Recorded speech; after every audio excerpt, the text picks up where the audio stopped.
Cabe à nossa Câmara incentivar e alavancar e facilitar as relações empresariais com Portugal, com o objetivo de apoiar a realização de negócios e incentivar a solidariedade entre os associados, de modo a criar um ambiente que fomente o comércio bilateral e ajude os investidores e comerciantes e empresários envolvidos, especialmente na área da sua atuação no Rio de Janeiro. Nós não só, apesar de ser uma Câmara estadual, nós temos mais de 16 câmaras espalhadas pelo Brasil, nos principais estados. Então, a gente temos uma Federação das Câmaras Portuguesas no Brasil, que dá uma cobertura total a essa questão da relação bilateral de Portugal com o Brasil. No dia de hoje, a gente tem a Global Trust fazendo um evento, que é nosso associado, já fez outros eventos conosco, que hoje é um dos maiores canais de investimento estrangeiro no mercado imobiliário português. São mais de 600 clientes que compraram e aproximadamente 300 milhões de euros investidos. Tem parceria com todas as imobiliárias relevantes do mercado e acesso a qualquer imóvel do norte e sul do país. O Global Trust tem uma atuação totalmente em Portugal. Auxilia em todas as questões que envolvem a compra de um imóvel, desde a abertura de conta bancária, passando pelas remessas internacionais, a seleção das melhores opções de regiões e imóveis e a indicação de advogados e contadores. Isso é toda uma assessoria para uma boa compra. Nós vamos ter a presença do Dr. César Damião, que é CEO da Global Trust, a Cristiane, que é editora no Rio de Janeiro, e o Fabiano, que é diretor comercial em Portugal. Temos outros participantes que vão dar o apoio. O evento é das 18, apesar de a gente ter começado em cima, das 18 às 19h30, e a gente reserva os últimos 30 minutos para perguntas. Então, a gente vai ter o Fabiano falando sobre a empresa, como é que ela atua, o que eles fazem, e depois eles vão trocando entre eles informações para que levarem a cada um que está assistindo as melhores alternativas de negócios e investimentos em Portugal. Eu agradeço a todos os que estão participando e faço um convite para quem não é associado à Câmara, ou não conhece a Câmara Portuguesa, faça contato com a nossa gerente, que é a Carla Mendoza, que está aqui em cima, para se associar. Já de imediato, eu desejo a todos um bom evento e também aproveito para desejar um Feliz Natal e um próspero ano novo para todos. Esperamos que 2021 seja um ano melhor que 2020, que a gente possa conseguir vencer a Covid e a gente ter dias melhores. Vou passar a palavra para o Dr. Fabiano, que é diretor comercial da Global Trust em Portugal. Obrigado, Arlindo. Já aproveito para agradecer em seu nome a Câmara Portuguesa, nossa grande parceira aí de longa data. Pessoal, obrigado pela participação de todos. A ideia aqui é fazer um bate-papo descontraído nos moldes das palestras e eventos que nós fazíamos até o ano passado no Brasil, de forma presencial. É claro que esse ano trouxe algumas mudanças para todo mundo, e é nesse contexto, e em função de algumas incertezas que o ano trouxe, mas que também trouxe aqui, reforçou algumas tendências. Eu destacaria duas tendências que o ano reforçou, que é a busca por qualidade de vida e a busca de investimentos sólidos. E é com esses tópicos em mente que nós iniciamos o nosso webinar. Eu, como o Arlindo falou, eu sou Fabiano Penedo, sou o diretor comercial e responsável pelo escritório da Global Trust aqui em Lisboa. Temos a participação da Cristiane Freudenfeld, que é a nossa diretora e responsável pelo escritório do Rio de Janeiro. E também temos a participação do nosso CEO, César Damião, diretamente aqui de Cascais, assim como eu. E já inicio passando a bola para o César, para que ele conte um pouquinho da história dele, César Damião, e de como a Global Trust se transformou num dos maiores canais de investimento estrangeiro no imobiliário português.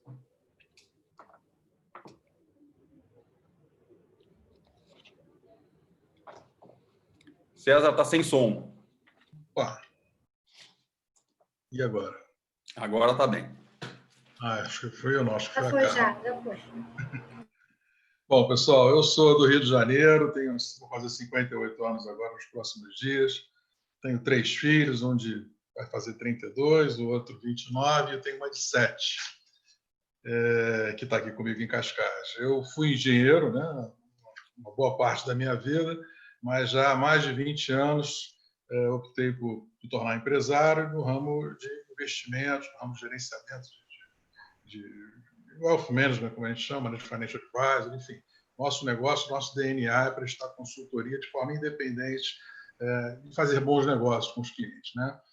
O que me trouxe a Portugal foi que, primeiro, uma questão pessoal. Quando a minha filha nasceu, eu já tinha 50 anos, e eu tomei a decisão com a minha esposa de que nós iríamos tentar salvar essa alma, né, e dar a ela uma oportunidade de viver num ambiente mais saudável, né, seja do ponto de vista de segurança, de valores, né, e a gente sabe a dificuldade que o Brasil vem passando nos últimos anos, e nós então combinamos que iríamos, quando ela tivesse por volta dos 3 aninhos, migrarmos para fora do país, e já vinha acontecendo que já desde 2011, 2012, nós havíamos criado a Global Trust como um braço do nosso negócio principal na área de investimentos, pela demanda que houve de clientes decorrente da crise subprime, aquela crise americana, da marolinha lá que foi dito a marolinha na época, né? E que os preços dos imóveis nos Estados Unidos caíram, despencaram, né? Você deve lembrar, de uma forma muito acentuada.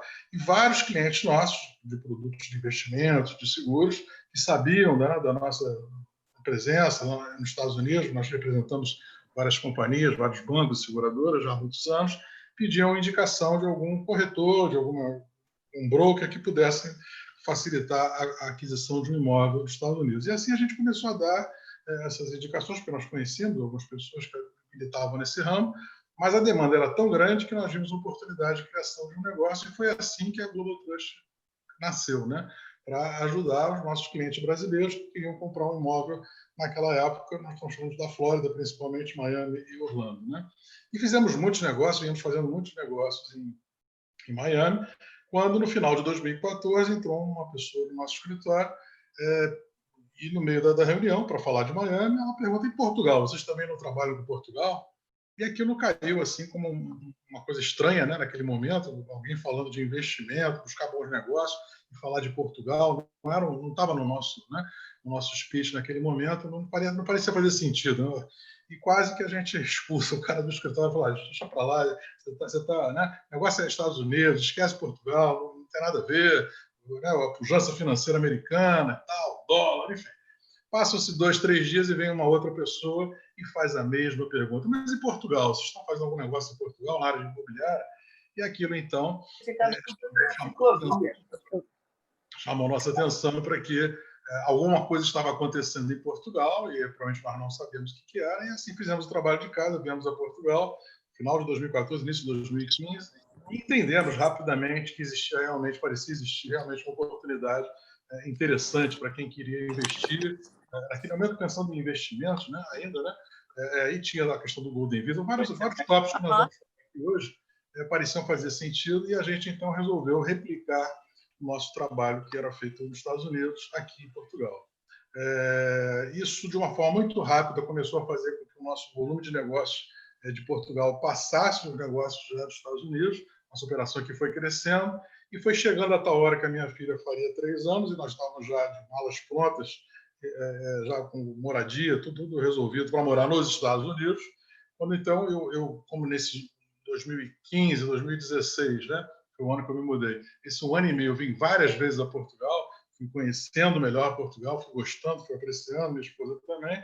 A gente acabou chegando à conclusão, né? O que a gente vai fazer nos Estados Unidos se a gente pode migrar para Lisboa, né, que estão a mesmas 8, 9 horas de voo de Miami, por exemplo, com um clima muito parecido, né? O clima aqui é mais ou menos mesmo de Miami, em termos de frio, calor, que não é uma coisa que incomode tanto a nós do Rio de Janeiro, mas com uma tremenda vantagem, né, do ponto de vista de adaptação, né? Que seja cultura, seja religião, seja comida, seja a própria língua, né? Que é muito mais fácil de se adaptar, né? Então parecia fazer muito sentido, né? E se nada disso fosse suficiente, já adiantando aqui alguns tópicos que depois aí o Fabiano e a Cris vão tocar, mas eu acho que era o momento certo de colocar até como exemplo, né? Se nada disso fosse suficiente para convencer a André de que era mais interessante vir a Portugal do que para os Estados Unidos, aí vinha o tiro de misericórdia, né? Quando você migra para os Estados Unidos, você passa a fazer parte daquela coisa do Global Tax, e qualquer dinheiro que você ganhe fora dos Estados Unidos, independente de ter sido tributado, por exemplo, no Brasil, no meu caso, também seria tributado nos Estados Unidos, e essa tributação chega a 35% a 40%. Em Portugal existe uma legislação, chama-se RNH, para falar já em detalhes, que me dá uma isenção de 10 anos, né, de qualquer Global Tax. Então, era comparar 40 contra 0, né, em termos de imposto nos próximos 10 anos. E, obviamente, essa foi uma decisão que foi mais um aspecto que pesou muito. E assim viemos para Portugal, Fabiano, respondendo a tua pergunta, e, obviamente, com a nossa vinda para cá, e aí sim, um envolvimento muito maior, a contratação de uma equipe, Oi, Guilherme, tudo bem? De outras pessoas, fez com que o nosso negócio crescesse muito rapidamente, né? E a gente oferece, pessoal, para vocês entenderem já desde já, né? O próprio Arlindo já tenha mencionado. Não sei se vocês ouviram, porque eu acho que o microfone do Arlindo estava um pouco baixo, né? Eu vi que o pessoal comentando aqui.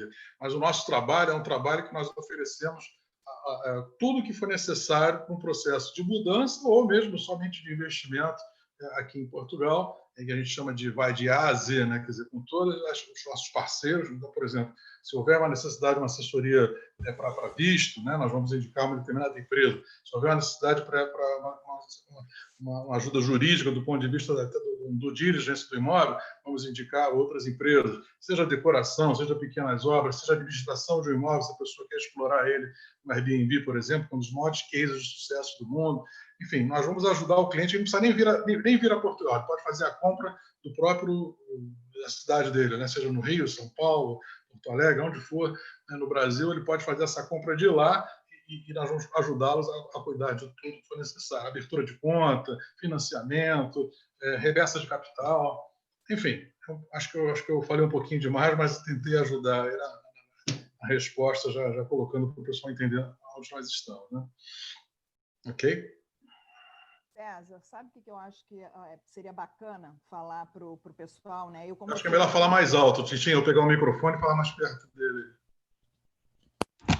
Vê se melhorou. Bastante. Engraçado. Eu vi que o pessoal estava reclamando aqui do volume, eu botei o fone achando que melhoraria. Bom, pessoal, boa noite.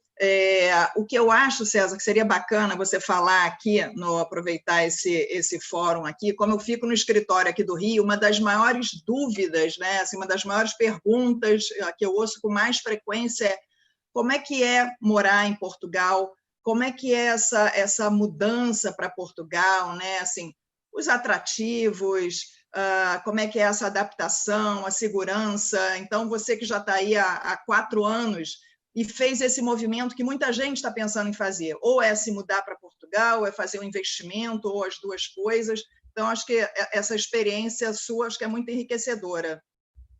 Legal. O Fabiano pode ajudar também, que ele já está aqui também, acho que há uns 3 anos, né? Mas, assim, eu acho que, antes de mais nada, é impressionante para quem viveu, aí, no meu caso, 50 e tantos anos no Brasil, é uma mudança assim, tão radical, né, de costumes, de valores, de comportamento, né? E o Covid veio comprovar isso agora, né? Que a gente meio que tem que se desconstruir o que a gente aprendeu aí ao longo, no meu caso, dos meus 50 anos, para se adaptar de novo, né? Porque são realidades bem diferentes, né? A gente sabe muito bem aí que é impossível você imaginar, né, pessoas do nosso nível social, econômico, né? Hoje em dia, né, embora eu tenha estudado 80 tantos anos, você acha melhor deixar por último? Até em escola pública, mas hoje em dia acho que é impossível, né? Quase impossível você ter um filho numa escola pública, né? E que muito pior ainda você ter um atendimento no hospital público, né? A gente sabe quão falidas estão as instituições do Brasil, né? E aqui é exatamente o contrário, né? Então você tem a educação num plano assim muito alto, né? A saúde, idem, né? O Portugal tem o 12º melhor sistema de saúde do mundo. Pô, isso é coisa para burro, né?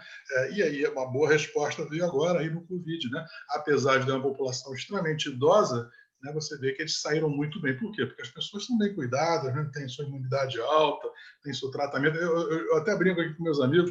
Eu quase que digo que eu adoro ir ao médico aqui. Eu gosto de ir ao médico aqui. Né?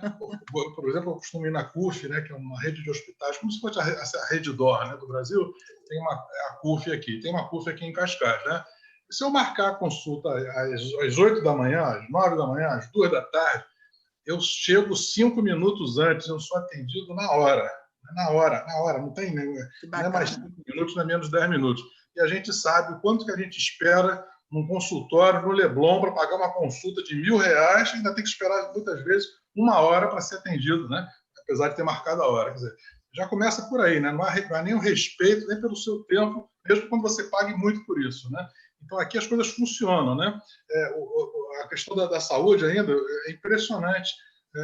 Os valores, né? Os valores dos planos de saúde, pra vocês terem uma ideia aqui, para você poder ter acesso aos melhores hospitais, né? Se você não quiser usar a rede pública, quiser usar a rede particular, eu, minha esposa e minha filha pagamos 170 euros, 160 euros. Fabiano, acho que paga menos de 100 euros, né, para você. Eu sou um pouco mais novinho, estou pagando 90 e poucos euros. Né?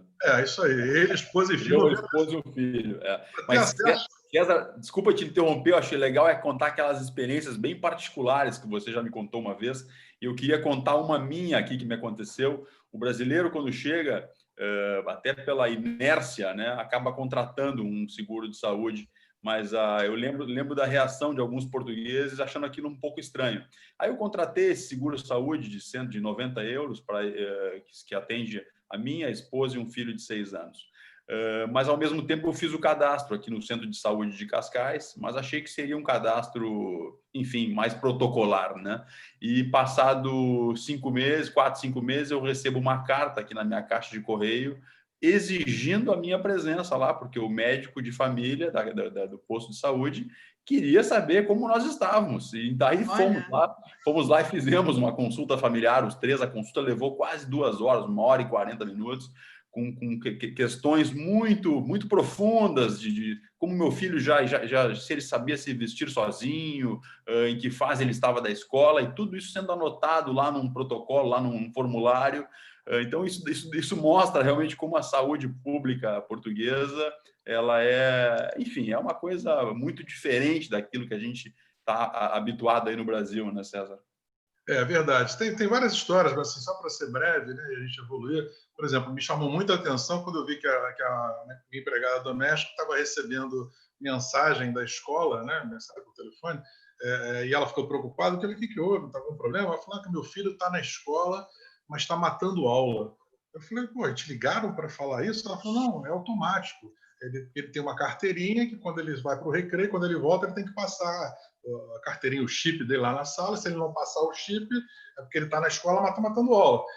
E aí eu estou sendo informada pelo sistema da escola pública, né?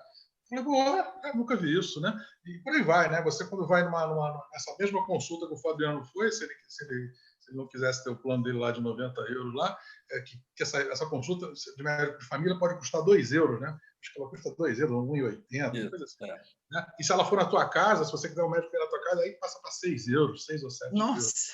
Um negócio desse, né? Aí ela te dá uma receita, você vai na farmácia, né? E aí essa experiência também foi muito interessante, porque eu estava ainda no processo, antes de vir para cá, eu já sabia que os remédios aqui eram muito baratos, né? Baratos mesmo, né? Comparados com o Brasil. E aí eu fui na farmácia comprar uma medicação que eu usava, né? Que eu uso, e aí custava uns R$400 no Brasil. Na época o câmbio era 1,4 mais ou menos, né? Deve custar uns 600 aí, sei lá. E aí eu falei, eu queria comprar esse remédio. Ela falou, você tem? Ela falou, você é residente? Ela deve ter visto meu sotaque, né? Aí eu falei, não. Aí ela falou, tá, então é 100 euros. Eu falei, 100 euros é o que eu pago no Brasil, eu não estou vendo vantagem nenhuma, né? Eu falei, mas se eu fosse residente, quanto é que seria? Se você fosse residente, seria 10 euros. Quer dizer, é o subsídio que você tem, né? Nesse caso, de 10% do valor do remédio. O que vocês acham que aconteceu? A primeira coisa que eu fiz quando vim morar aqui foi o médico pedir a receita. Eu falei, bota logo aí caminhão de caixa desse negócio aí, vou vender no Brasil. Não, brincadeira, né? O Brasil já quer ganhar dinheiro com isso, mas não era essa. Bota logo aí para fazer logo, né, o meu estoque para o ano, né? Aí a moça botou lá 6 caixas, eu fui na primeira farmácia que eu saí da clínica e entrei, dei a receita, por isso que eu digo que você tem que se desconstruir, né?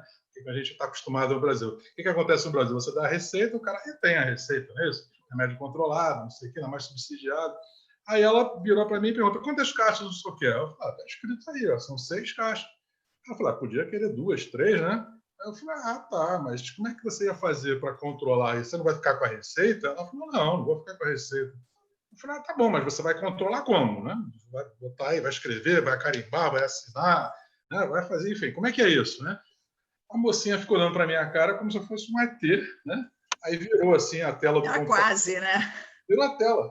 Ele estava lá, eu tinha acabado de sair da consulta e todas as farmácias de Portugal já sabiam que o César Damião precisava de 6 caixas, do remédio tal. Eu falei, caramba, quer dizer, ela é da Baixa no sistema. Então, assim, alguém imagina que Portugal tem esse nível de tecnologia, de avanço, de escola pública mandar mensagem, de farmácia, entendeu?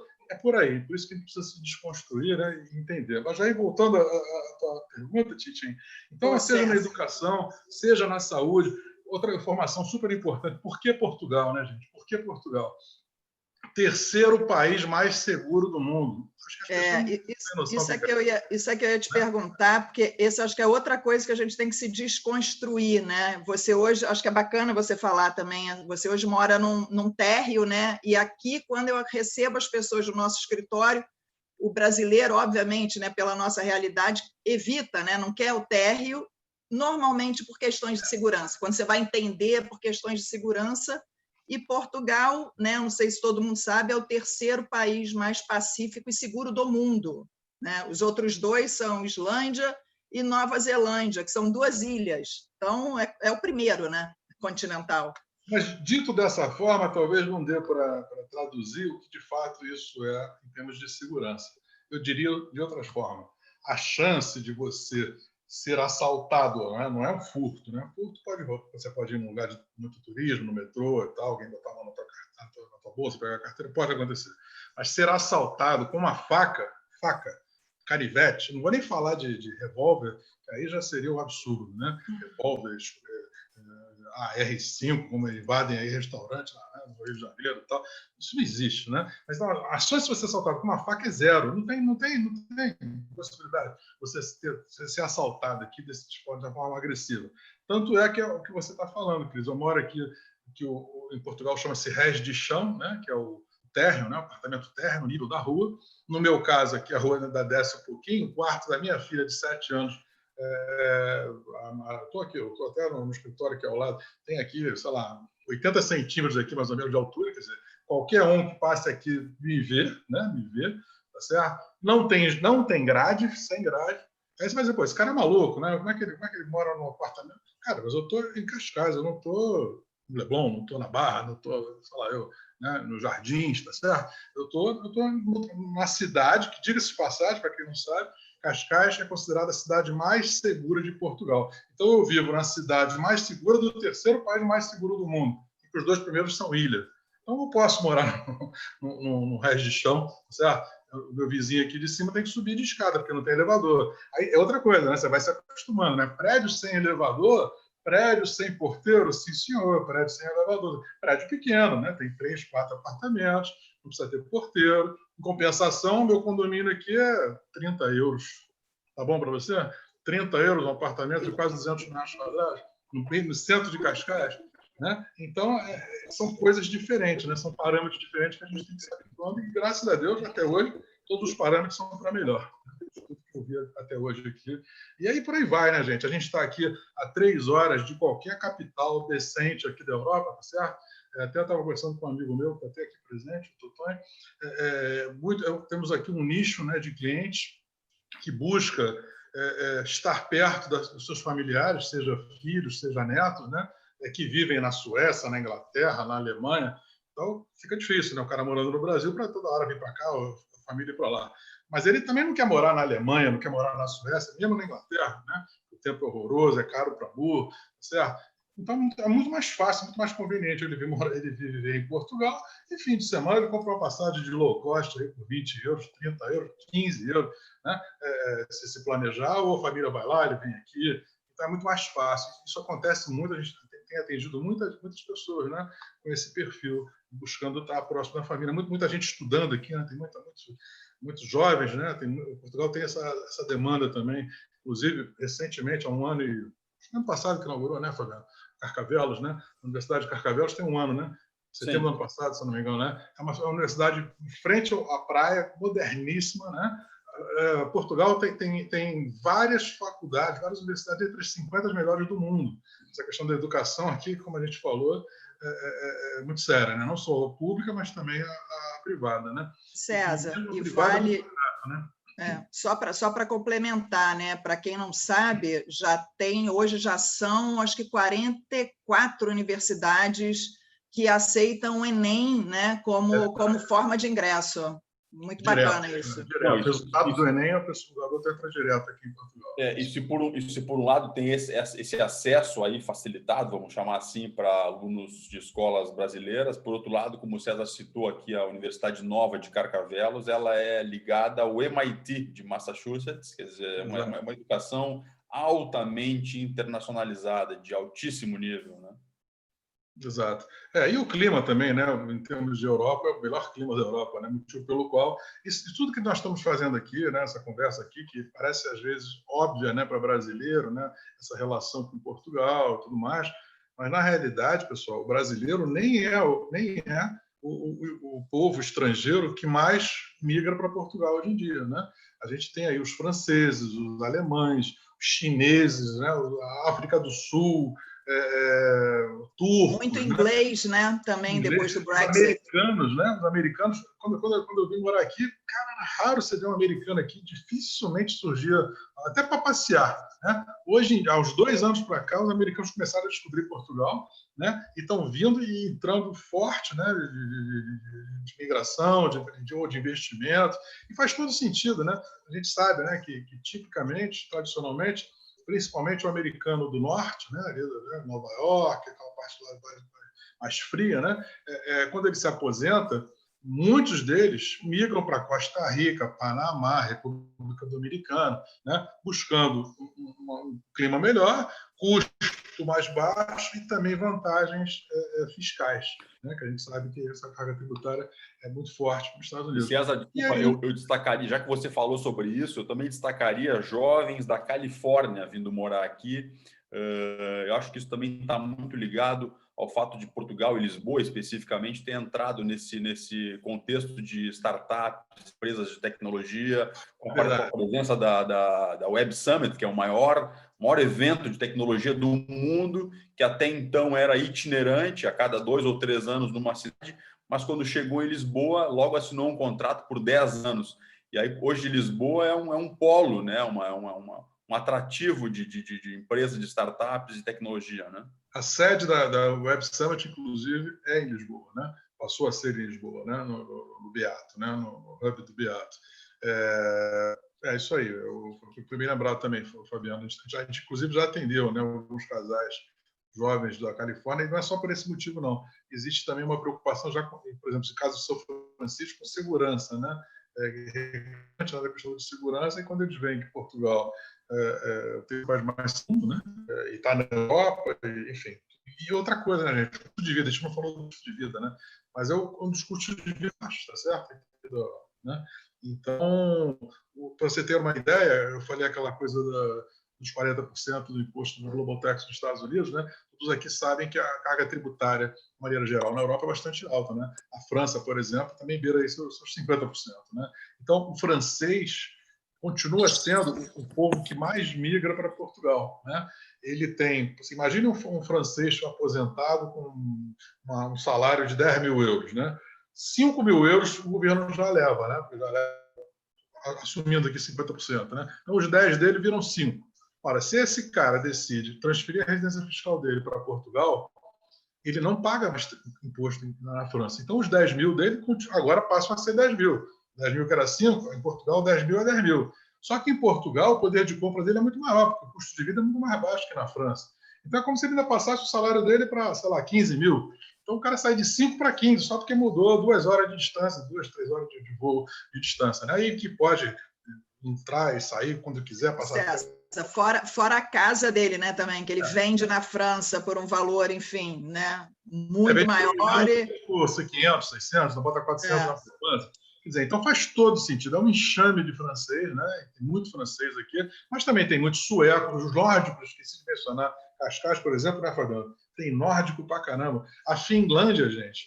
Finlândia, né? Eu não sei se alguém conhece aqui, eu estive lá alguns anos atrás, que é um paísinho pequenininho, começou a ter muito finlandês vindo para Portugal, nós estamos falando, né? E acabou que isso incomodou o governo finlandês, que pediu para Portugal suspender os benefícios para os finlandeses. Portugal não quis briga, acabou suspendendo, para vocês verem como é que tem sido importante, né, todos esses fatores aí. Enfim, tem uma série de atrativos, seja pelos motivos que nós já falamos aqui, ou outros mesmo, né?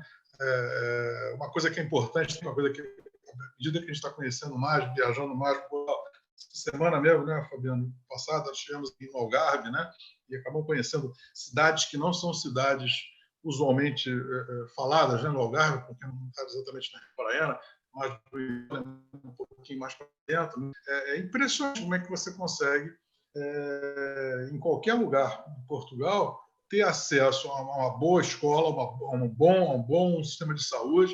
Né? A gente já teve aqui algumas pessoas que nós conhecemos, seja no Norte, seja no Sul, cujos filhos estudaram em escola pública e da escola foram fazer universidade na Inglaterra.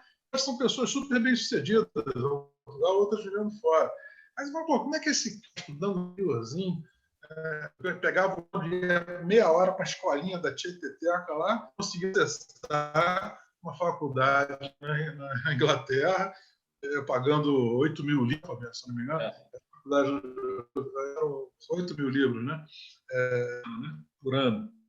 Em português, quando a gente fala sobre escolas internacionais ou escolas privadas e comparando com escolas públicas, o português médio ele tem uma resposta muito clara, que o nível educacional é praticamente o mesmo, ele é equivalente. Muitas vezes as pessoas buscam as escolas privadas em função de relacionamentos, né? Essa é a visão que o português tem com relação ao ensino. Mas a gente percebe claramente que o nível educacional das escolas públicas vem ganhando ano após ano posições no ranking do PISA. Isso está aí para quem quiser ver no Google, é bem fácil de perceber. Eu vou pedir a Anne para colocar uma slidezinha aqui, a gente vai passar, a ideia é conversar um pouco mais, mas Anne, você pode colocar aquele slide aqui, que eu acho que é muito interessante o pessoal ver. Para mim, isso aqui é uma das representativas que a gente está tentando falar aqui para vocês. Vocês acreditam que Portugal é o 15º país com melhores infraestruturas no mundo? O mundo tem o quê? 300 países, coisa que vale, algo que vale? Pois é, ele é o 15º, é coisa para burro isso, tá certo? Ele é o 4º melhor em estrada, 24º em aeroporto, 25º em ferrovia, 25º em portos, já falei do 12º maior sistema de saúde do mundo, transportes, universidades. Então, gente, o que isso significa, né? Como é que eu leio essa informação aqui? Pode tirar, Anne, por favor, obrigado.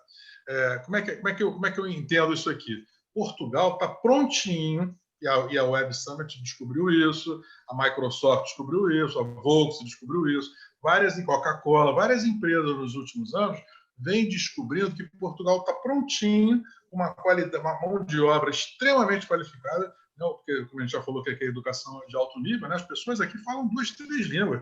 Quando eu digo pessoas aqui, eu estou falando de motorista de táxi, de porteiro de prédio. Né? Com certeza o cara fala português, inglês, muitas vezes francês, se não falar outra coisa. Né?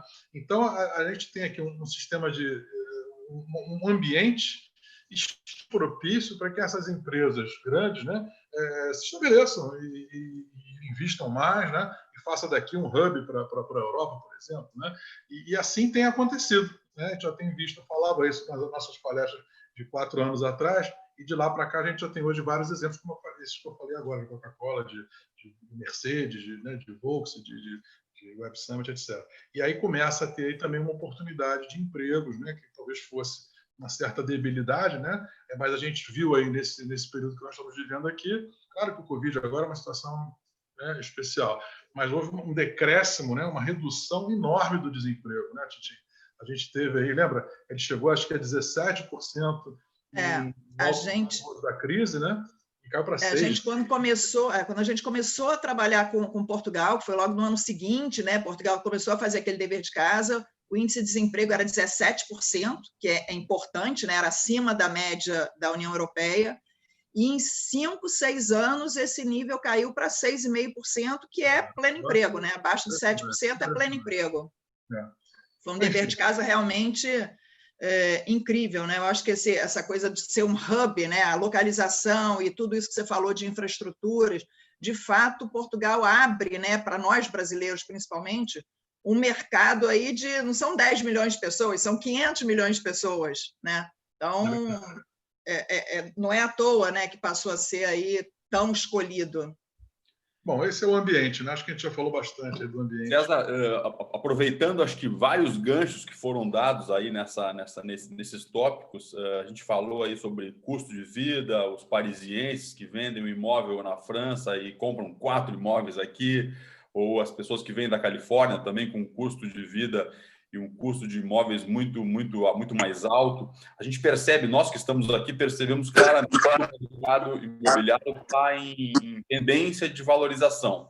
Eu queria que você contextualizasse isso, como isso começou. Ao meu ver, o pontapé inicial foi uma percepção de que eles tinham uma lei do inquilinato que era uma lei antiquada, para dizer o mínimo, né? Portugal sofreu muito, né? Na década de 70 e tal, todo mundo conhece, acho que deve conhecer a história da ditadura, aquela coisa toda, né?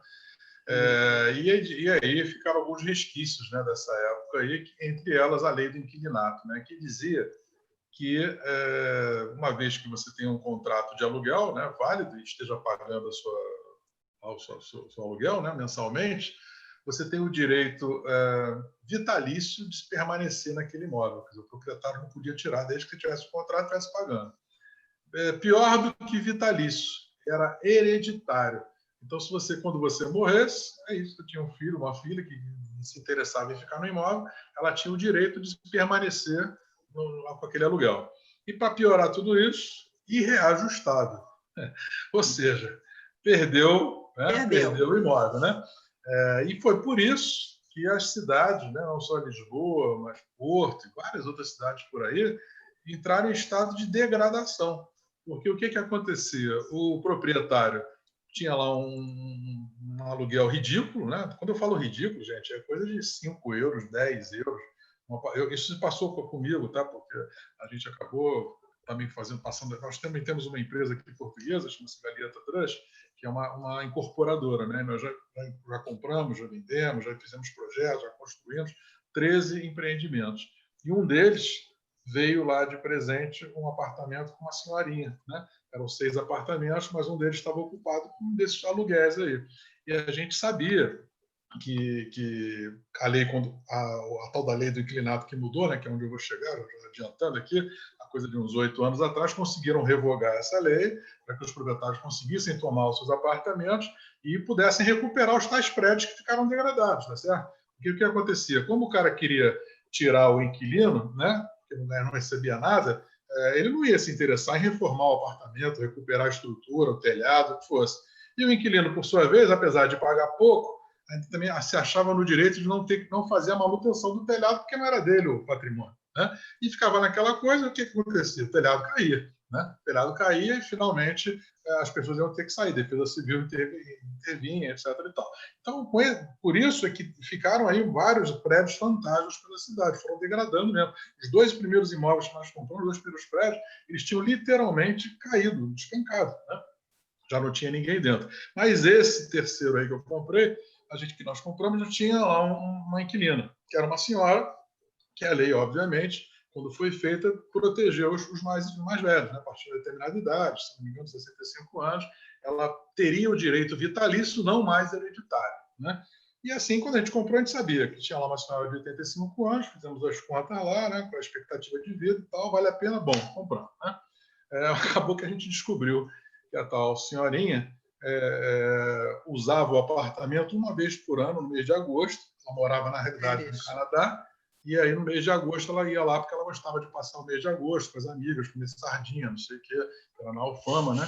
Quer dizer, estava usando a lei de forma errada, né? Mas, enfim, então, com essa mudança da lei, Fabiano, os proprietários começaram a conseguir tomar os seus patrimônios, e aqui tem uma outra peculiaridade que facilitou um pouco isso, é que normalmente aqui é uma pessoa dona do prédio. Os prédios são pequenos, tá certo? Em geral, os prédios são pequenos, 2, 3, 4 andares, né? Tem 5, 6, 8, 10 unidades, né? E era de uma família, de um proprietário só. Então, quando ele tomava aquele prédio, ele tinha o poder de construir ou de vender para alguém que quisesse construir, e foi assim que a gente entrou nesse mercado.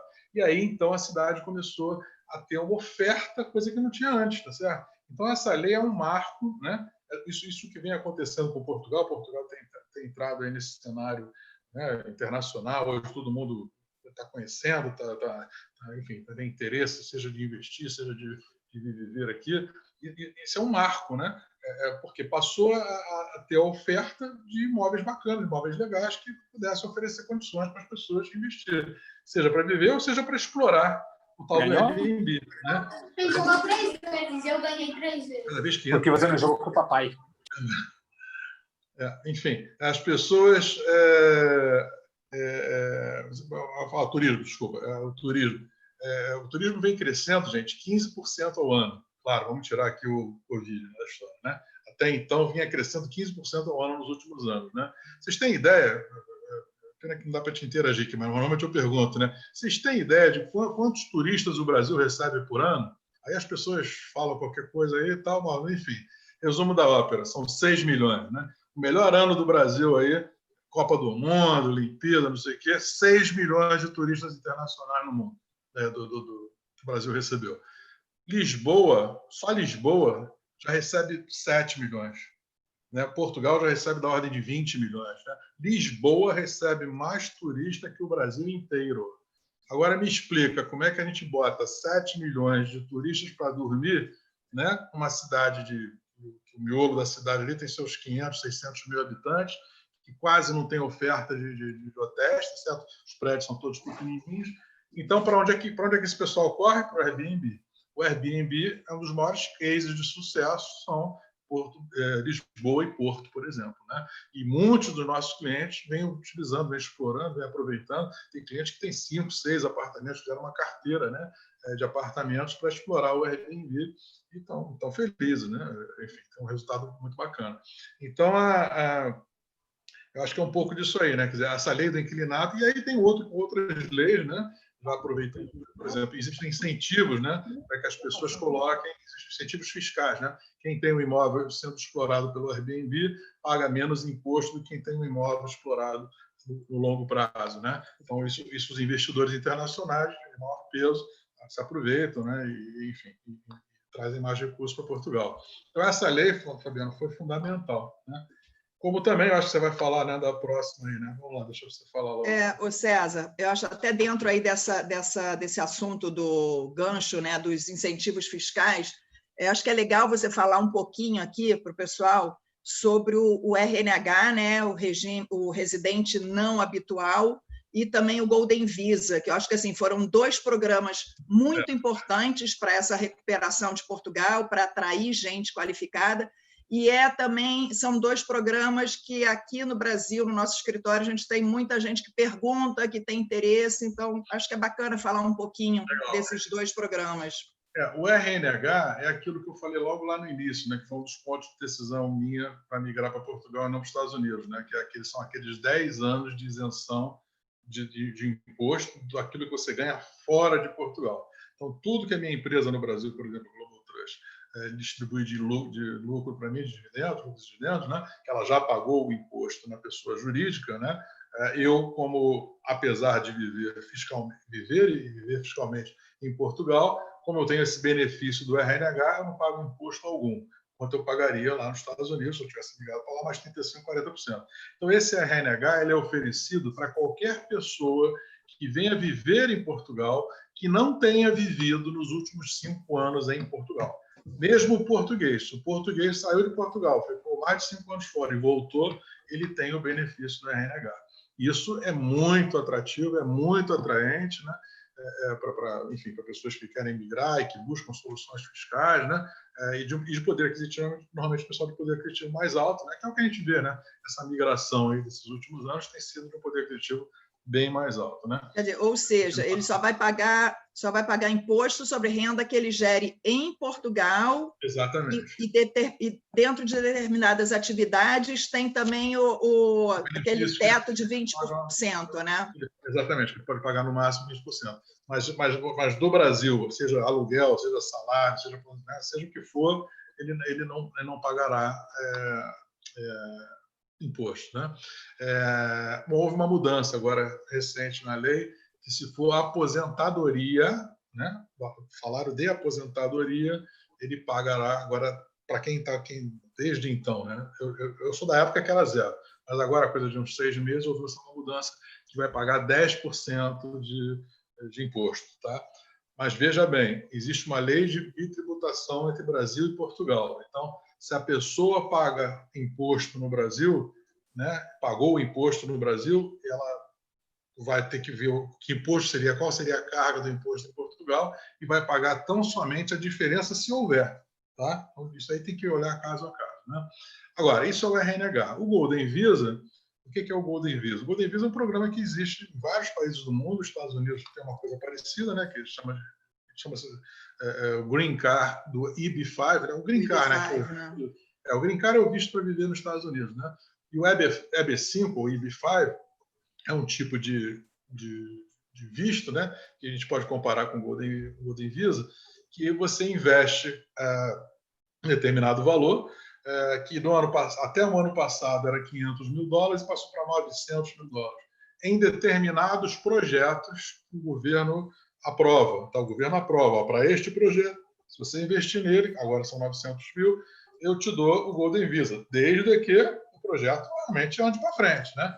Então, existe um risco aí bastante grande, né? Porque tem muitos projetos que não andam para frente, né?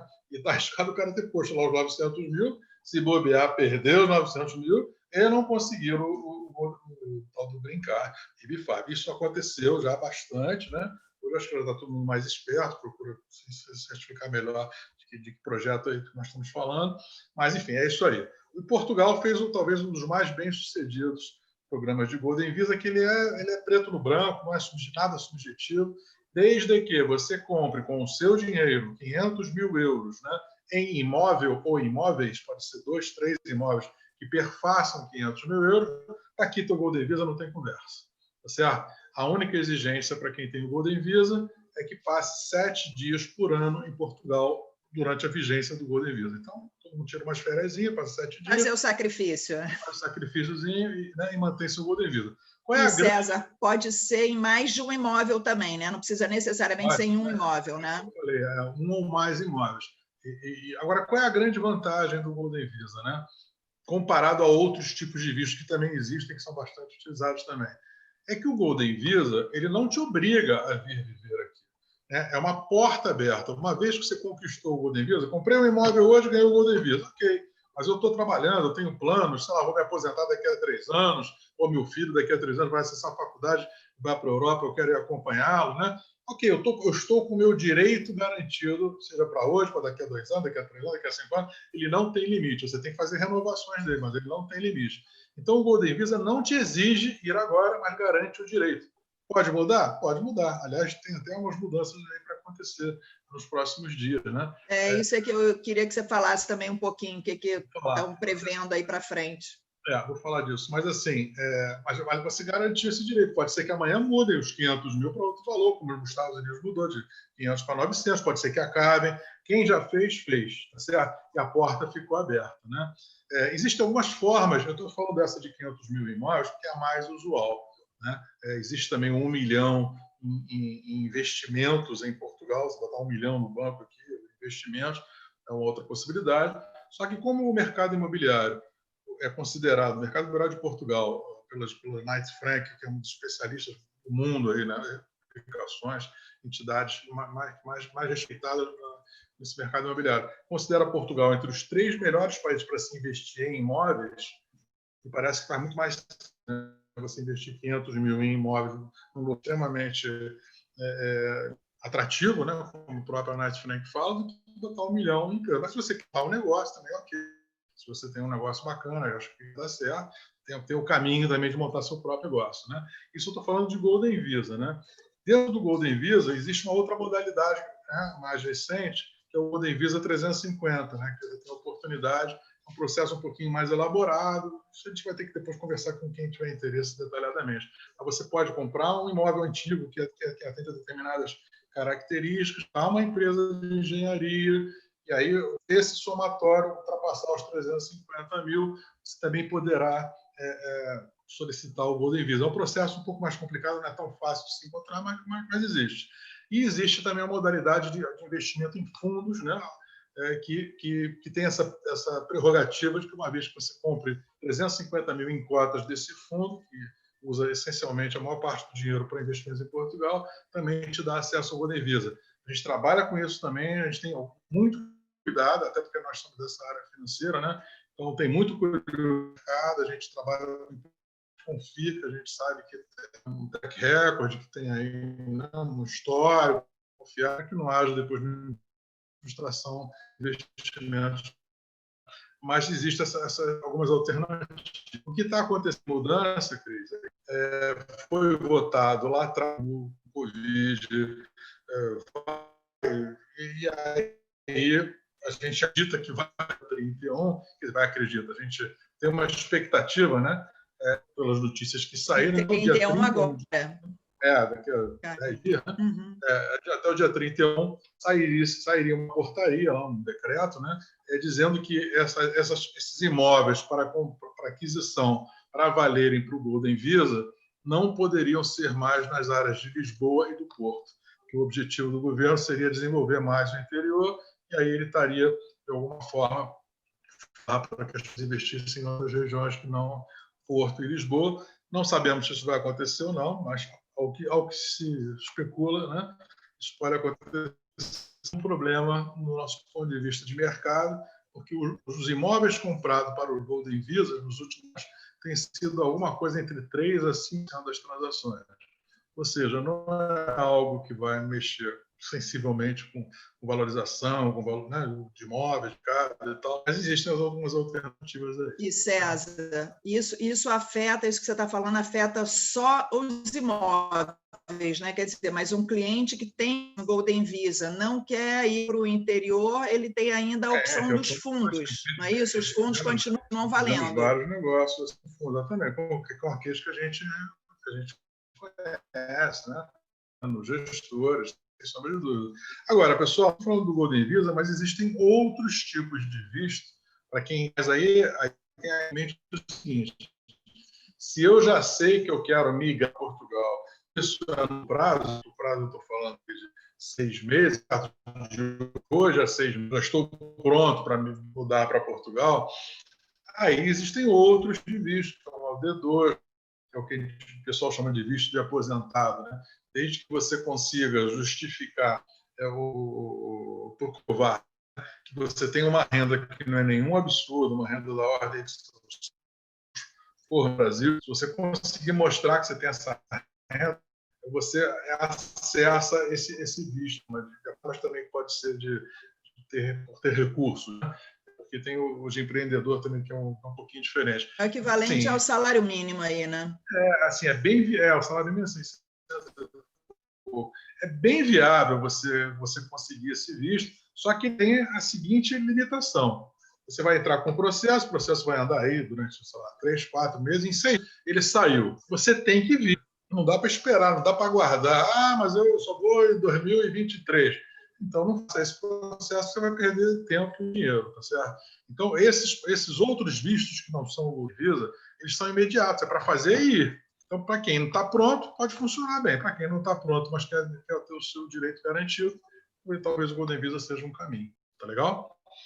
Isso tudo, pessoal, nós temos parceiros especializados que falam, né, que é quem vai assessorar vocês. Nós estamos aqui dando um sumário, aqui, dando um overview, né, do que a gente conhece, mas os nossos parceiros vão estudar caso a caso, cada situação, os profissionais, né, indicados, e ajudá-los da melhor maneira possível. Né?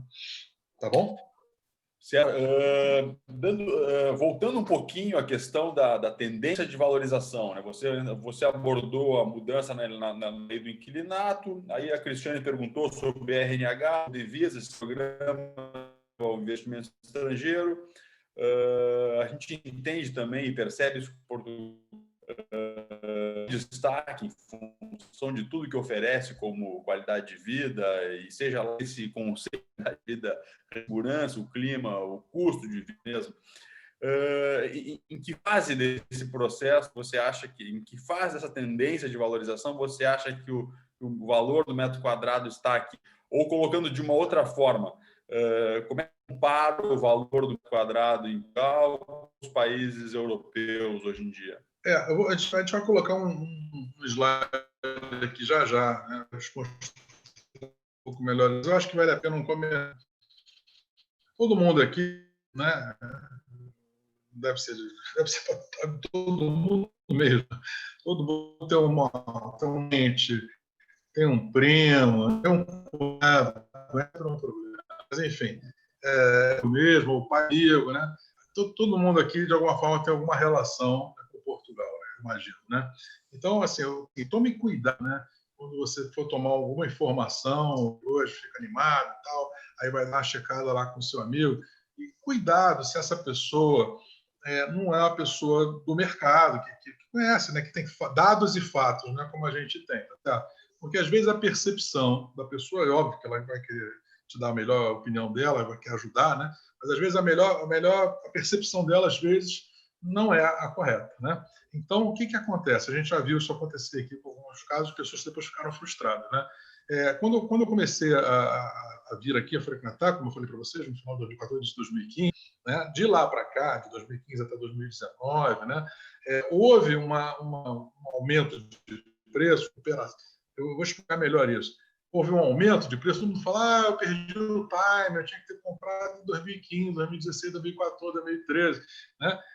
Perdi o time, agora está caro, está caro, está caro. Eu não entendo dessa forma. Né? Eu acho que isso é um conceito errado, tanto é que eu continuo investindo aqui. Né? O que aconteceu? Vamos entender o que aconteceu. Aquela tal crise subprime lá que ocorreu nos Estados Unidos, né, que depois infectou o mundo todo aí. Calle arriba, dobla a la izquierda, delante. Martín cruza la calle y toma un autobús. Se baja en la calle 8 y sigue calle arriba. Dobla a la izquierda, delante de un mercado y continúa calle arriba hasta ver la iglesia. Para cortar isso aí? Opa! Que sabotagem. Vamos lá. Então, o que aconteceu? Aquela crise lá dos Estados Unidos fez com que os valores despencassem a um terço, né? Quem conhece Miami, quem teve algum contato maior ali, naquela região da Brickell ali, por exemplo, tinha um apartamento que eu visitei que era vendido por $1 milhão, que foi vendido depois a 350 mil, no auge da crise, né? Um terço do valor, né?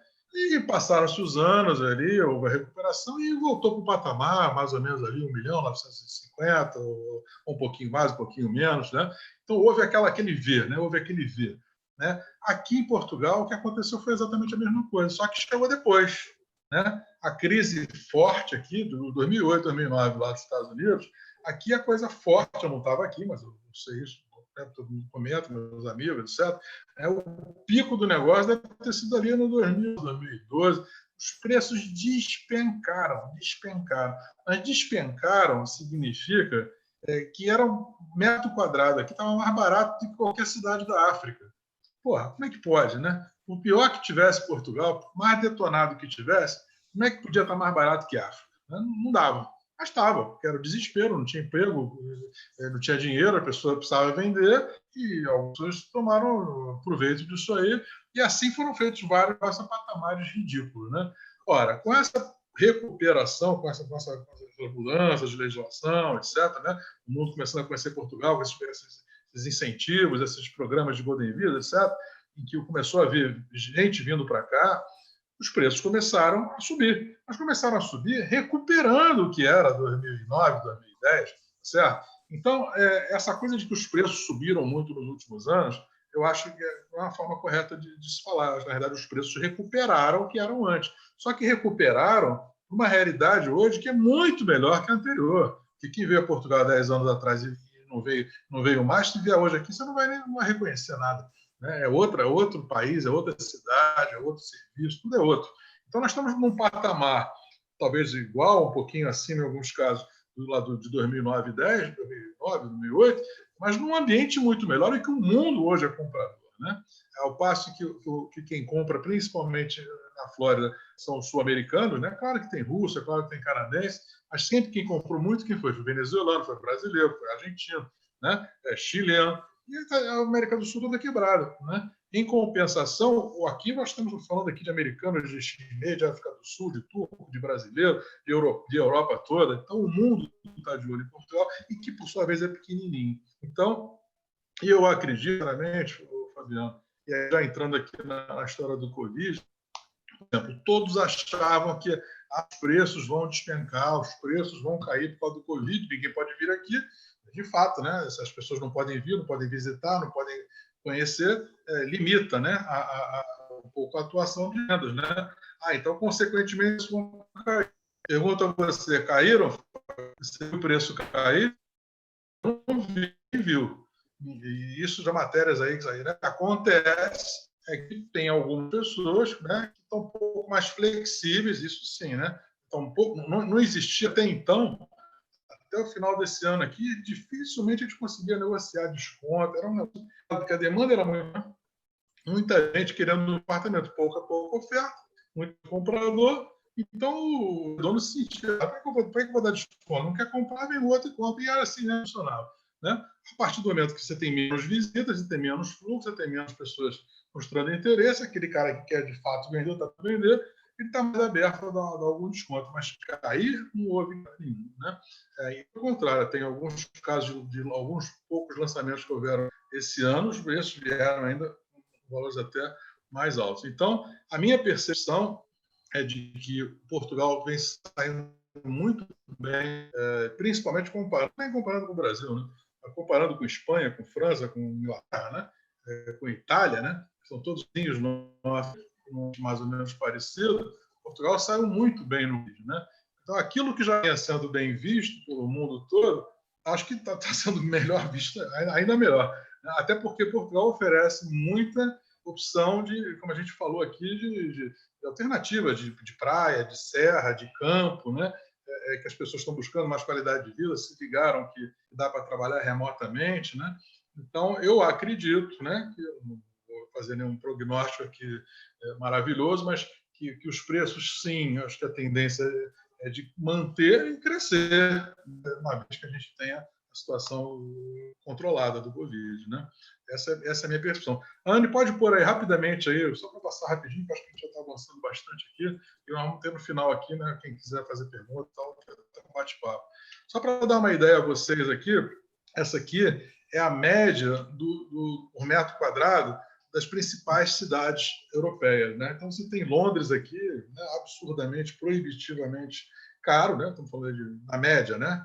De mais de 20 mil metros quadrados, Paris, Roma, Estocolmo e por aí vai. E Lisboa só perde para Atenas, que a gente sabe que está totalmente quebrada. Né? Então, aqui é para dar uma ideia de média de valor por metro quadrado, quando a gente olha a média geral da cidade. A média geral da cidade, pessoal, entenda-se a cidade como um todo. Estamos falando de áreas primes e áreas que não são tão primes, áreas mais de subúrbio. Né? Tem um próximo slide, Anne? Que eu acho que a gente tem um... Não sei se está com outro slide seguido. Então, a gente vai para as áreas primes, e aí se eu estivesse falando, por exemplo, do Rio de Janeiro, que eu acho que tem um grupo grande aí do Rio, né? Aí nós estamos falando de quê, pessoal? Zona Sul, né? Zona Sul, Barra, certo? Leblon, Ipanema, Gávea, né?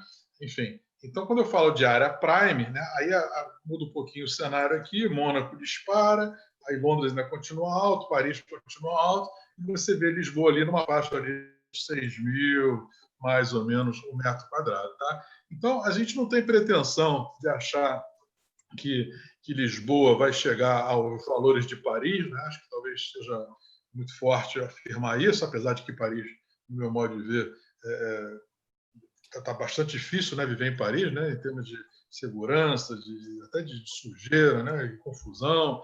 Né?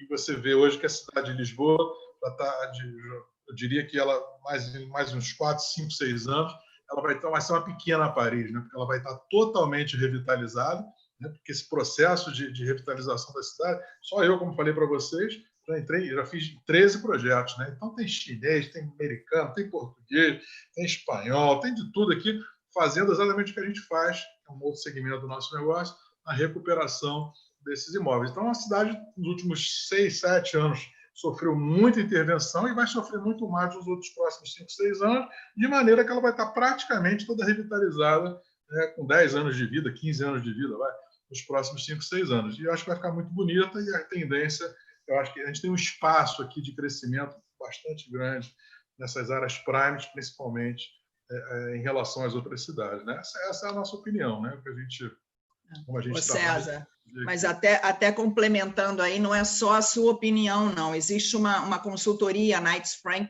né, que é uma das maiores consultorias para a área imobiliária do mundo, e eles falam, até em função de tudo isso que a gente já falou aqui, qualidade de vida, clima, segurança, esse potencial de apreciação, que nesse ano de 2020, né, agora a gente já está no meio, mas essa pesquisa foi feita no meio da pandemia, né, que existiriam 4 cidades no mundo com potencial de valorização.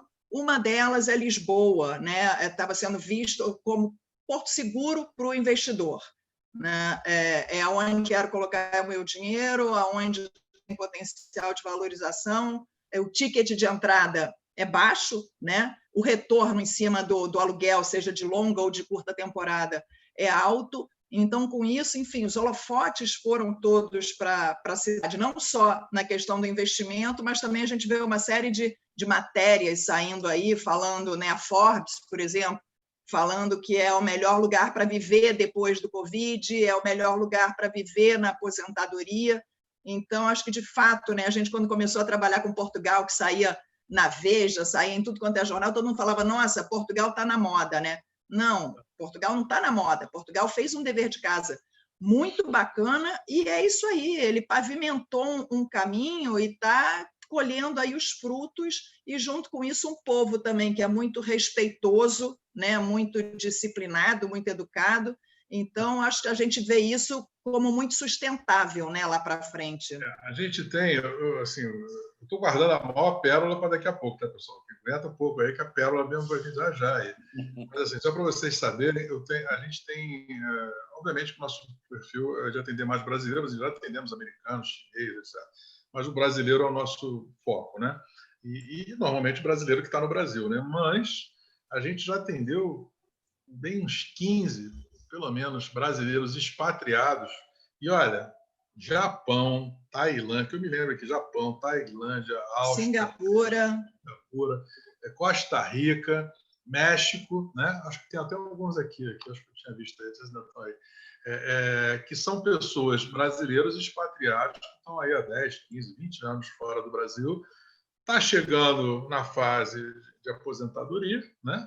E esse cara, por mais que ele goste da Singapura, do Japão, enfim, o cara não é japonês, não é Singapura, certo?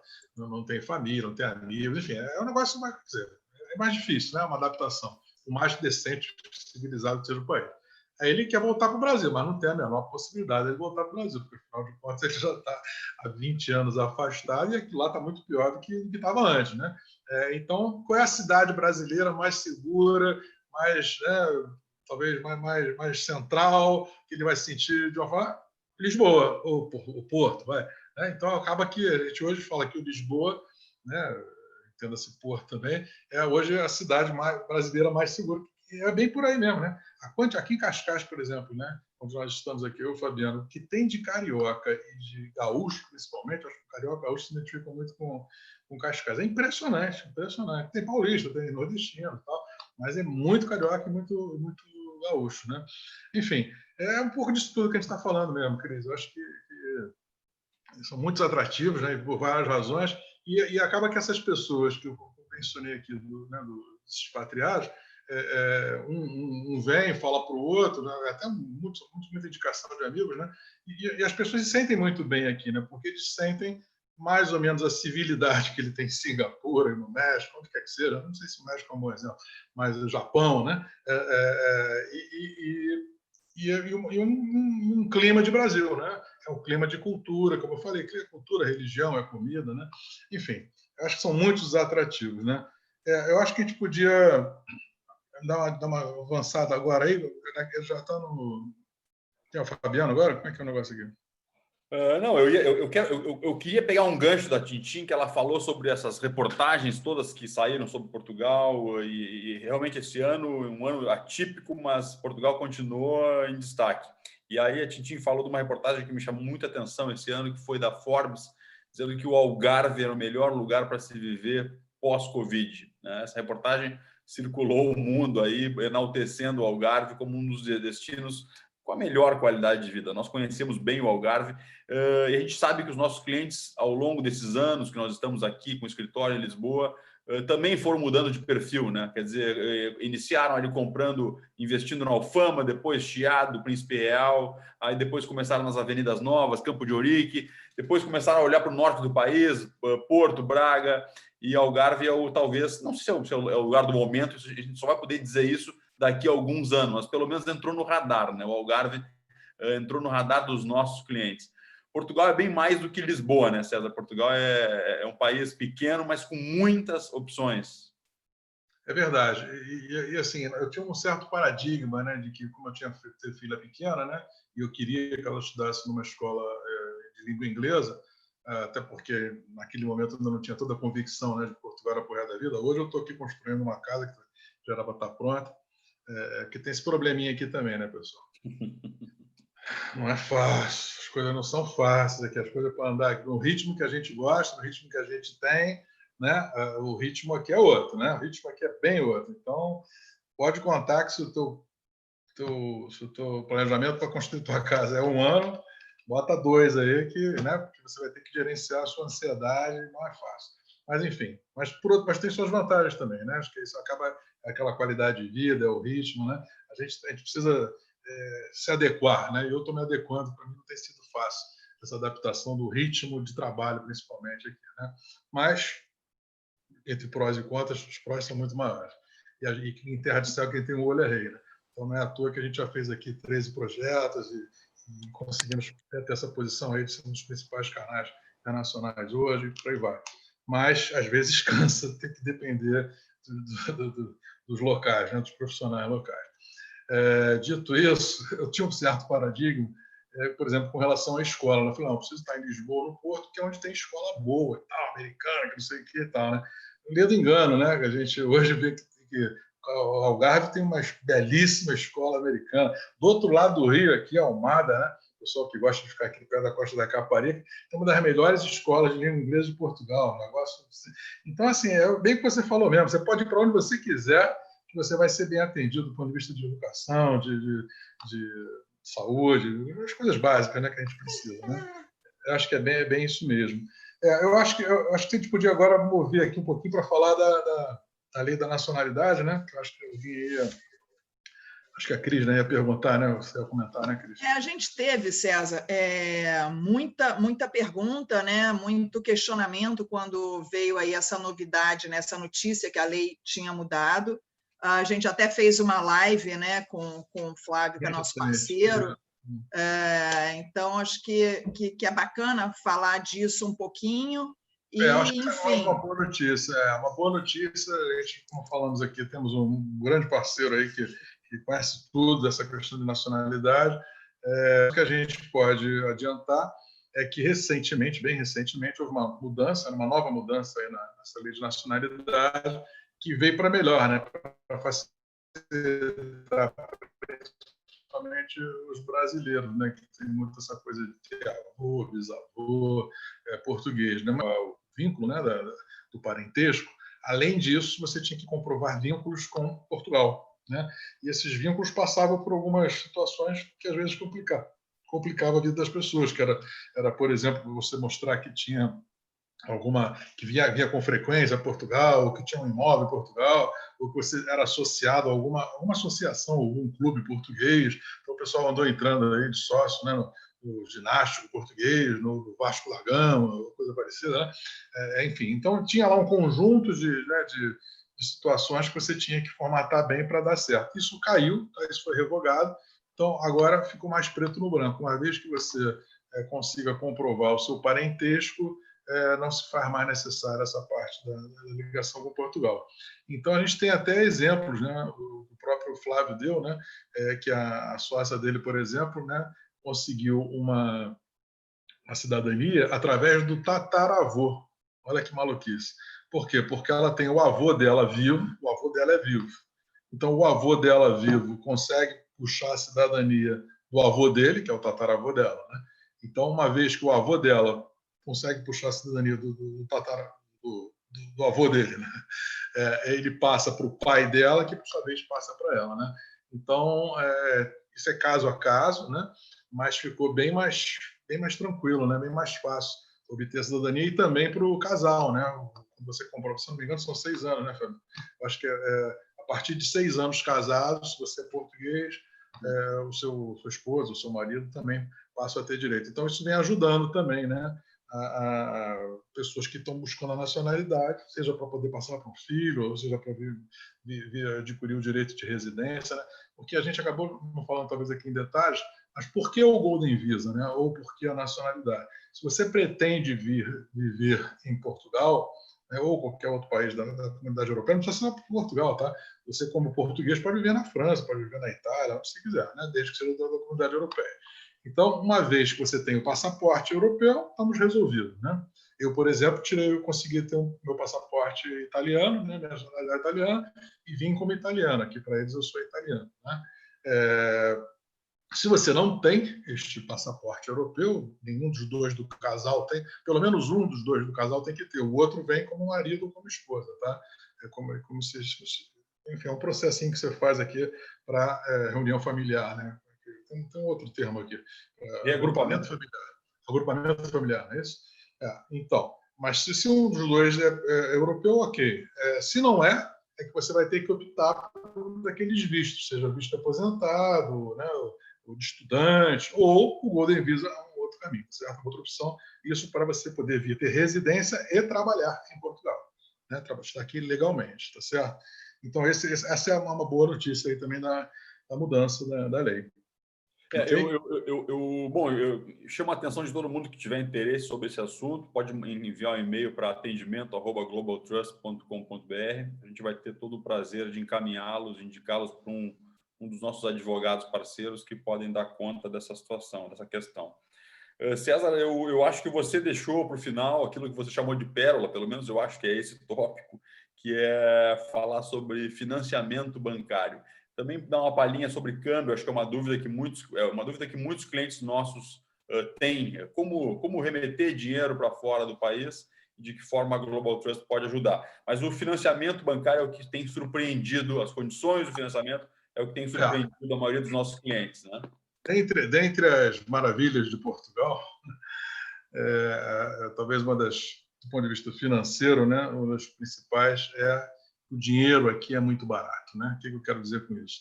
Obter financiamento, obter empréstimo em Portugal, mesmo para não residente, tá? Para vocês aqui, para quem não é residente, né?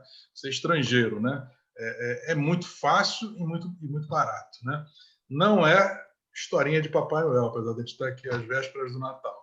Mas aqui se consegue dinheiro emprestado para comprar imóvel a cerca de 1% ao ano. Não é ao mês, é ao ano, né? 1,1%, 1,2% ao ano, no máximo, é o que você vai pagar para obter 75% do valor do imóvel. Então, se eu compro um imóvel, para facilitar a conta aqui, de 1 milhão, né, eu consigo financiar 750 mil e eu tenho que ter tão somente 250 mil de entrada, né, do meu bolso, certo? Isso quer dizer, é muito bom, né? É um negócio que a gente não consegue imaginar no Brasil, né? E para vocês terem uma ideia, eu relutei para burro, porque eu sempre odiei essa coisa de Carnê Bahia, essa coisa de comprar financiado, não sei dever, né? E relutei muito, até uma hora que estou sendo realmente um imbecil total de não tomar proveito dessa condição que eu tenho direito, e aí acabei também pegando lá no financiamento, né? Mas é muito interessante, né? Então, a gente trabalha, a nossa empresa, a Global Trust, ela para poder exatamente ajudar os nossos clientes nesse trabalho todo financeiro. Nós nos tornamos correspondente bancário, né, junto ao Banco Central, e trabalhamos com algumas instituições, bancos de câmbio, né, nominalmente, né, como, por exemplo, o Banco Orinvest, o Banco Pactual, né, entre outros, o rendimento. Então, nós trabalhamos com eles para ajudar os nossos clientes nessa transação, que fica uma coisa muito mais fácil, muito mais ágil, e também conseguir as melhores taxas, né? Porque não é o nosso business, não é o nosso negócio, tá certo? Então, se a Anne puder colocar aqui, eu quero mostrar para vocês um case, essa era a pérola que eu queria mostrar para vocês, de como é que pode ser um bom negócio você comprar um imóvel em Portugal, principalmente usando o potencial do financiamento, né? Então, vamos lá, vamos imaginar aqui, né, um imóvel de 400 mil euros, tá certo? em que eu vou fazer um investimento inicial do meu bolso de cerca de 25% desse valor. Por quê? Porque eu consigo financiar 75%. Então, se eu vou comprar um imóvel de 400, eu tenho que ter 100, não tem para onde correr. Tá? E vou financiar os outros 300, né? Que são 75% do valor do imóvel. A mais ou menos, como eu falei, 1,1% ao ano de juros. Isso vai me dar uma prestação por 30 anos de 980 euros ao mês ou 11.772 euros por ano, certo? Se eu coloco esse imóvel, né, para alugar, seja ele no curto prazo, mesmo no longo prazo, que gira mais ou menos isso aí, volta de 5% ao ano, né, de retorno, eu vou ter aí 5% sobre o valor do imóvel, tá certo? Então, 5% sobre 400 mil são 20 mil euros. Então, eu vou receber 20 mil euros, mas eu tenho que pagar os 11.772 que nós falamos aqui de prestação do financiamento. Portanto, vão sobrar 8.228, que sobre aqueles 100 mil, né, que foi o valor que eu botei efetivamente no meu bolso, então eu botei do meu bolso 100 mil, mas já tirei no final do primeiro ano 8.228. Então, eu recebi de rentabilidade algo como 8%, 8,2%. Isso seria a rentabilidade sobre o valor do imóvel, né, mediante o empréstimo que eu obtive. Mas, se eu acredito na valorização do imóvel, né, aí entra aquela nossa... Tudo isso que nós falamos aqui, nós tentamos sustentar com essas colocações. Pode passar o próximo slide, Rony, por favor? Então, se eu acredito que esse imóvel vai valorizar, potencial de valorização aqui, ó, cerca de 6% ao ano, vamos colocar aqui hipoteticamente 6% de valorização ao ano, né? Em 5 anos, se eu botar aqui 6%, né, juros sobre juros, durante 5 anos, esses 6% durante 5 anos vai me levar a 34% de valorização do imóvel. Então, aquele imóvel que eu paguei 400 mil, aqui tem um errinho, pessoal, teria que ser 2025.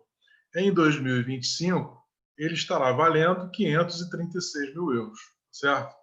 Eu paguei 400 e ele está valendo 536 mil euros. Então, se eu vendê-lo, eu vou ter que quitar a minha dívida, né? Então, vamos vir aqui para baixo. Ó. Eu estou devendo, né? Eu tinha pego 300 mil euros de financiamento, só que como eu paguei esses 5 anos, a dívida vai caindo.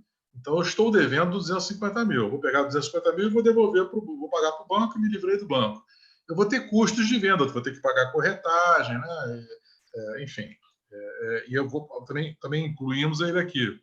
E eu tenho também um investimento inicial, que foi aquele 100 mil que eu coloquei, mais os impostos. Existe aqui o imposto de transmissão, existe o imposto de selo, escritura e tal. Estou tirando tudo aqui.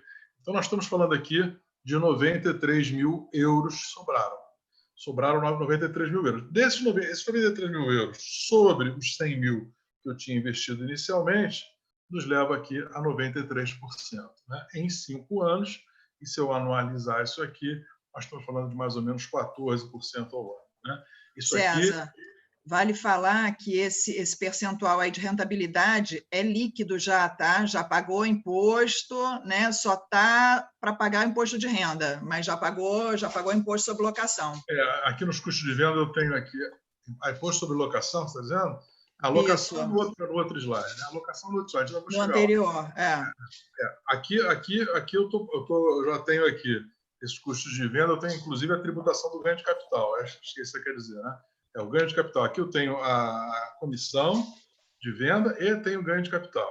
Né? Então, esses 14% aqui, se der 6%, a gente não sabe se vai dar, mas se der 6% de valorização anual, me levará a algo como 14%, que somados aos outros 8% anteriores, nos levaria a algo como 20%. Né?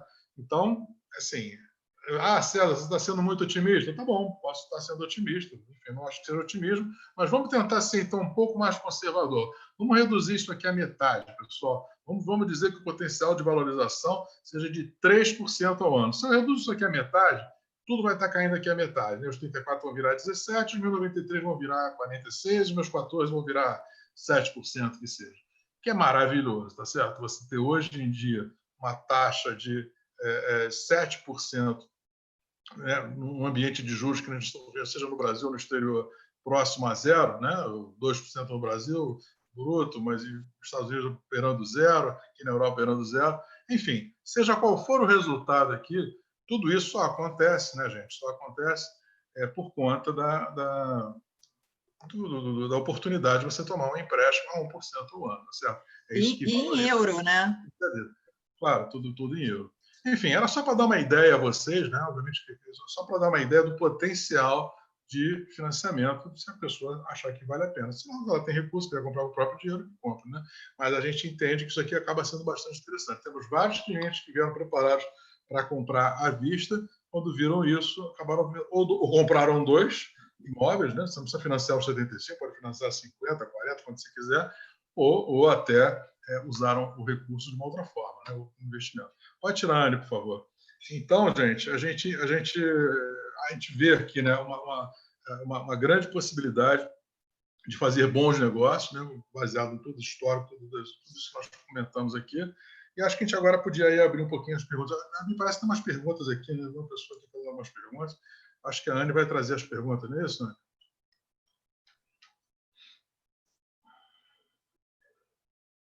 Anne? Olá, boa noite. Oi. Bom, acho que a gente pode começar já com essa pergunta aqui do Paulo. Se não temos tributos a pagar sobre o aluguel sofrido em Portugal, não é tributação sobre o ganho de fato. Falo da tributação sobre a renda do aluguel. Bom, vamos lá. Essa pergunta é se tem que pagar tributação sobre aluguel? Sim, tem que pagar, sim. Essa tributação, ela quando é imóvel de longo prazo, né, imóveis com contratos acima de 1 ano, é da ordem de 28%.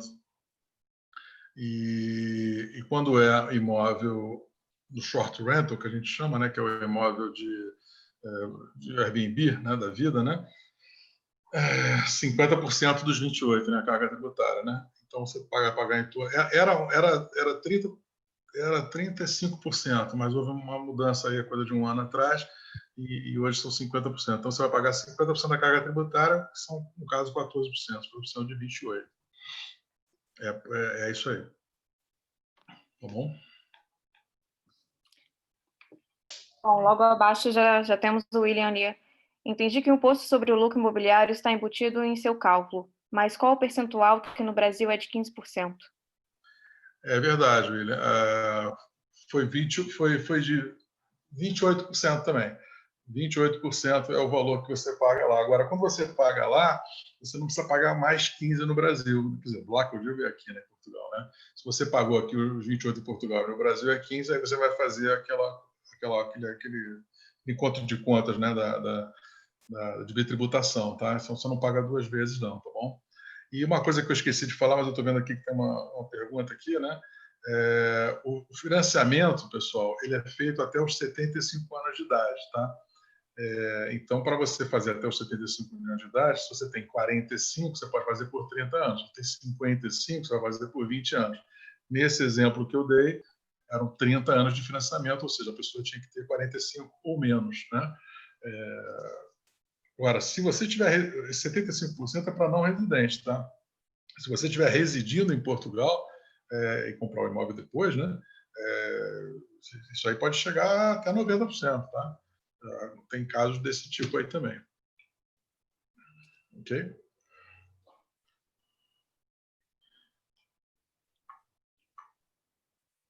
Tem uma outra pergunta, Anne? Não, a princípio não. Tem uma pergunta que eu vi aqui, se existe alguma restrição para morar e trabalhar em Portugal, para quem tem cidadania europeia? Nenhuma. Você, sendo cidadão europeu, você é como se fosse português. Você vai morar, trabalhar, ter todos os direitos, né? E também vi uma questão aqui sobre preconceito, né, dos portugueses em relação ao brasileiro. Olha, a minha percepção, isso é meio relativo, né? Mas a minha percepção, eu não vejo preconceito nenhum, tá comigo, né? O que aconteceu, né? O que a gente sabe aqui, que a gente ouve aqui algumas histórias, né? É que essa já é a terceira, se não me engano, o terceiro movimento maior, né? O terceiro movimento grande de brasileiros Mas aqui é que agora não é só brasileiro, né? Vem de tudo que é lado, né? Mas em outros momentos vieram brasileiros também em grande quantidade para Portugal. E, pelo menos uma foi aquele movimento dos dentistas, né? Que você deve lembrar e tal. E teve um outro movimento que veio uma galera que não tinha a mesma classe social, econômica, enfim. Eram pessoas mais buscando uma coisa diferente na vida, né? E aí tem alguns preconceitos, a gente ouve essa história aí, né? Tem alguns preconceitos, principalmente com as mulheres brasileiras que vieram, né? Nessa época aí que nós estamos falando, que parece que andaram roubando os maridos portugueses das portuguesas aí. Então, tem alguns preconceitos desse tipo, e que foram trabalhar também, né? Sei lá, meio que na vida, né? Aquela coisa toda. Então, assim, eu ouço isso, né? Mas aqui hoje, em relação a mim, aos meus amigos, Fabiano, você sente algum tipo de preconceito? Nenhum, eu sinto até um pouco o contrário, eu sinto uma certa admiração, eles são curiosos, o português ele é muito internacional, né? Não à toa eles descobriram o mundo, então eles transitam muito bem com qualquer nacionalidade. O que eles têm é que eles têm uma altivez, um orgulho também de serem portugueses, a história deles é muito linda, muito bonita, é uma história muito rica, eu também tenho orgulho dos portugueses, mas não percebo nenhum tipo de preconceito, nunca fui maltratado por isso. Ao contrário, se teve alguma reação, foi positiva. Eu também não vejo isso, não. Acho que isso pode ser assim, muito pontualmente, aí sabe como é que é, né? Às vezes pode acontecer e há lá um sensacionalismo qualquer. Eu acho que eles nos tratam mesmo como filho, né, ou neto, né? Tem um sentimento assim muito carente. Os caras veem novela brasileira, sabe jogador de time de futebol brasileiro melhor do que a gente. É impressionante. Em relação aqui também, acho que uma pergunta de incentivos do governo português, o brasileiro que tem dupla nacionalidade, assim, acho que não existe um incentivo específico para o brasileiro que tem dupla nacionalidade. Entendeu? Uma vez que você venha viver aqui, né, você vai seja brasileiro, seja chinês, foi com Golden Visa, foi com visto de aposentado, você vai ter os mesmos direitos, né? O empréstimo que você vai obter, não vai ter taxa melhor por isso, não vai ter prazo maior por isso, né? Acho que é bem democrático, né? Uma vez que você possa viver aqui, você vai ter o direito como qualquer outro português. Não existe um incentivo específico para isso. Eu acho que o incentivo que foi dado agora é obter, né, a tal da dupla nacionalidade, para quem, né, essa coisa da revogação de mostrar os vínculos com Portugal, né, que facilitou bastante, né, o processo. Pessoal, a gente trabalha de uma forma, que eu acho que isso é importante ser dito também, né? Nós somos independentes, nós trabalhamos para o cliente comprador, a gente não trabalha para o vendedor, né? Existe acho que um conflito, né, de interesses muito grande no mercado imobiliário, de uma maneira geral no mundo, né? Porque as imobiliárias, normalmente, você quer vender um imóvel, você chama a imobiliária, ele vai lá, dá uma avaliação para você, e aí você coloca para vender lá na imobiliária XYZ, e ele vai anunciar para atrair cliente. Então, o cara que vem comprar, esse corretor de imóveis aqui, ele vê o cara que vem comprar como cliente, mas também vê o cara que está vendendo como cliente, né? Porque, no fundo, ele quer atender a venda, né? Então, é meio conflitante, né? Me parece. Porque como é que ele faz esse trabalho aqui, né? Tanto um é cliente, outro também é cliente. E se ele não vender para aquele imóvel, para aquele cliente, ele perde aquela venda. Então, a gente não trabalha dessa forma, a gente não trabalha para o cliente vendedor, a gente trabalha para o cliente comprador. E como é que a gente faz isso? A gente tem parceria com todas as imobiliárias e os incorporadores para os imóveis novos. Então, se você me disser, olha, eu quero um imóvel, 2 quartos, nas avenidas novas, com garagem, com elevador, com vista para não sei aonde, nós vamos procurar, né, a nossa equipe aqui, a Ana, o Fabiano, o Cris, nós vamos procurar em todo o mercado quem é que tem aquele imóvel angariado lá junto ao vendedor.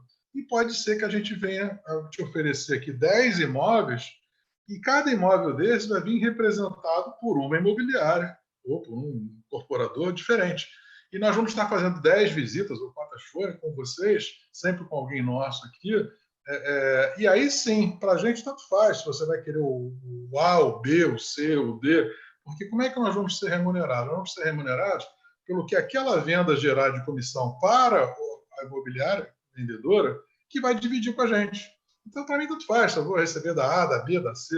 Eu vou tentar te dar realmente a minha melhor opinião, meu melhor advisor, né? O meu melhor aconselhamento para que você fique feliz, que me indique outras pessoas, para que volte a ser nosso cliente numa outra oportunidade. E é assim que a gente trabalha, entendeu? Então, isso tem dado muito certo, né? Porque eu acho que esse é o modelo correto, né? Não visto camisa de ninguém, né? Isso para todas as nossas soluções, já há muitos anos nós fazemos isso, não é novidade. E nós não temos aquele viés do corretor de imóvel, porque não é a nossa formação, tá certo? Que a gente quer trazer um bom negócio para o cliente. Às vezes, né, se o imóvel for para você viver, a gente vai respeitar se a pessoa preferir o imóvel amarelo com roxo, sei lá eu, né, virado para tal lugar, mesmo que não seja um bom negócio. Para você viver, eu não vou entrar aqui nessa discussão. Mas se a intenção for fazer bons negócios, né, o que a gente vai tentar é trazer uma avaliação racional e que, muitas das vezes, aquele imóvel que a pessoa está achando ruim, porque é de fundos, que não tem luz, que tem mais 2 degraus de escada, não sei o quê, que é ruim, só que ele está pela metade do preço do imóvel da frente, que é mais iluminadinho, que é mais não sei o quê, mas que na hora de você alugá-lo, você aluga por 80% do valor, né? E na hora de vender, você vai ter muito mais liquidez, porque ele é um valor muito mais baixo, por exemplo, né? Então, o que a gente vai é tentar trazer isso para você, né, como opção, né, e te mostrar. E outra, né, a gente tem que ter um pouquinho de conhecimento, né, da cidade como um todo, que é bem diferente do que a gente conhece em termos de Brasil, né? Nós estamos falando de edificações de imóveis de 200 anos, 180 anos, né, que eventualmente foram recuperados, mas às vezes foi recuperado só aquele apartamento, não foi recuperado todo o prédio. Então, a gente não sabe como é que está aquela fundação, a gente não sabe o que tem por trás da parede, a gente não sabe como é que está o telhado, né? Então, e a pessoa leiga, às vezes, entra no imóvel e fica apaixonada, né? E quer fazer aquele negócio. Então, várias situações que a gente já viveu aqui nesses anos, em que a gente, na realidade, eu estou vivendo aqui há 4, mas está fazendo negócio aqui há 6, né? Então, hoje a gente já conhece bem, sabe o que é bom, o que não é bom, né? O que está por vir, o que vai acontecer, uma linha do metrô que está se instalando aqui nos próximos 2 anos, a área vai valorizar, uma faculdade que está entrando aqui do lado. Então, é esse tipo de expertise que a gente vai ajudar as pessoas, né, na sua tomada de decisão. O nosso trabalho, a gente pode, hoje em dia, né, com as coisas do Covid, a gente tem feito muitas reuniões, a maioria das reuniões, na verdade, de forma virtual, né? Então, temos um escritório no Rio, temos um escritório aqui em Lisboa, também em Cascais, mas isso pode ser feito a qualquer momento, de qualquer lugar. A gente tem atendido o Brasil todo, do norte a sul, e estamos à disposição do que a gente puder ajudar, ou através dos nossos parceiros, para abrir os caminhos para vocês. Eu acho que é só, né? Acho que falamos bastante, né? Tem mais perguntas ali, Damião. Oi? Tem algumas perguntas ainda ali para serem feitas. Né? Eu acho interessante essa do Golden Visa, se pode ser pago em uma data ou se pode ser realizado num período de 1 ou 2 anos. Eu não entendi. Como é que é? Para conseguir o Golden Visa, o investimento deve ser em uma única data ou pode ser realizado por um período de 1 ou 2 anos? Pois não, você não precisa ser numa única data, não. Até onde eu sei, né, novamente, isso a gente teria que levar essa pergunta para o advogado, que às vezes as legislações mudam, né, as regulamentações mudam. Até onde eu sabia, até recentemente, não existe assim, um prazo, tem que ser dentro de 1 ano, tem que ser dentro de 2 anos. Os advogados sempre disseram era de que fosse o mais curto possível o intervalo entre a compra 1 e a compra 2, né? Mas eu já vi acontecer exatamente isso. Pessoas compraram um imóvel e depois de 1 ano, 1 ano e pouquinho, depois compraram e não houve nenhum problema, não. Então, podemos até dar uma checada aí para você, literalmente, mas é mais ou menos isso mesmo. Você pode, considerando assim, um prazo de 1 ano, eu acho que é legal. Eu acho que é legal. O que mais que tem aqui de... Os valores da escritura na compra. Escritura aqui é muito barato. Escritura aqui você pode variar um pouquinho. A escritura aqui ela pode ser feita num cartório, né, como a gente costuma fazer no Brasil, mas também pode ser feito por uma figura que não existe no Brasil, que chama-se solicitadora, né?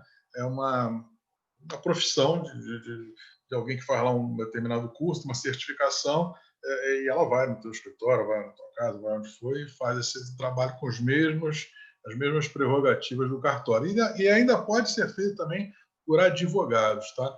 A advogada aqui manda para caramba, a advogada aqui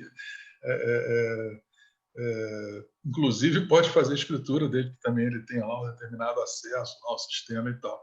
Então, assim, eu fiz agora uma escritura de 2 semanas atrás, escritura e registro de imóveis por 400 euros.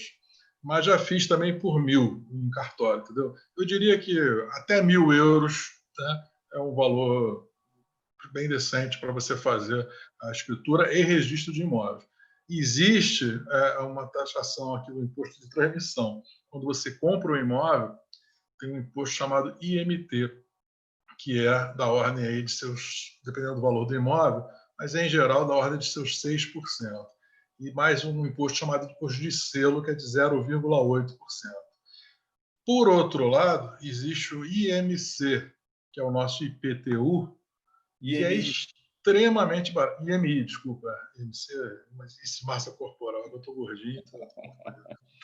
IMI, que é o nosso IPTU, ele é extremamente barato. Ele é de 0,3% a 0,5% do valor venal do imóvel.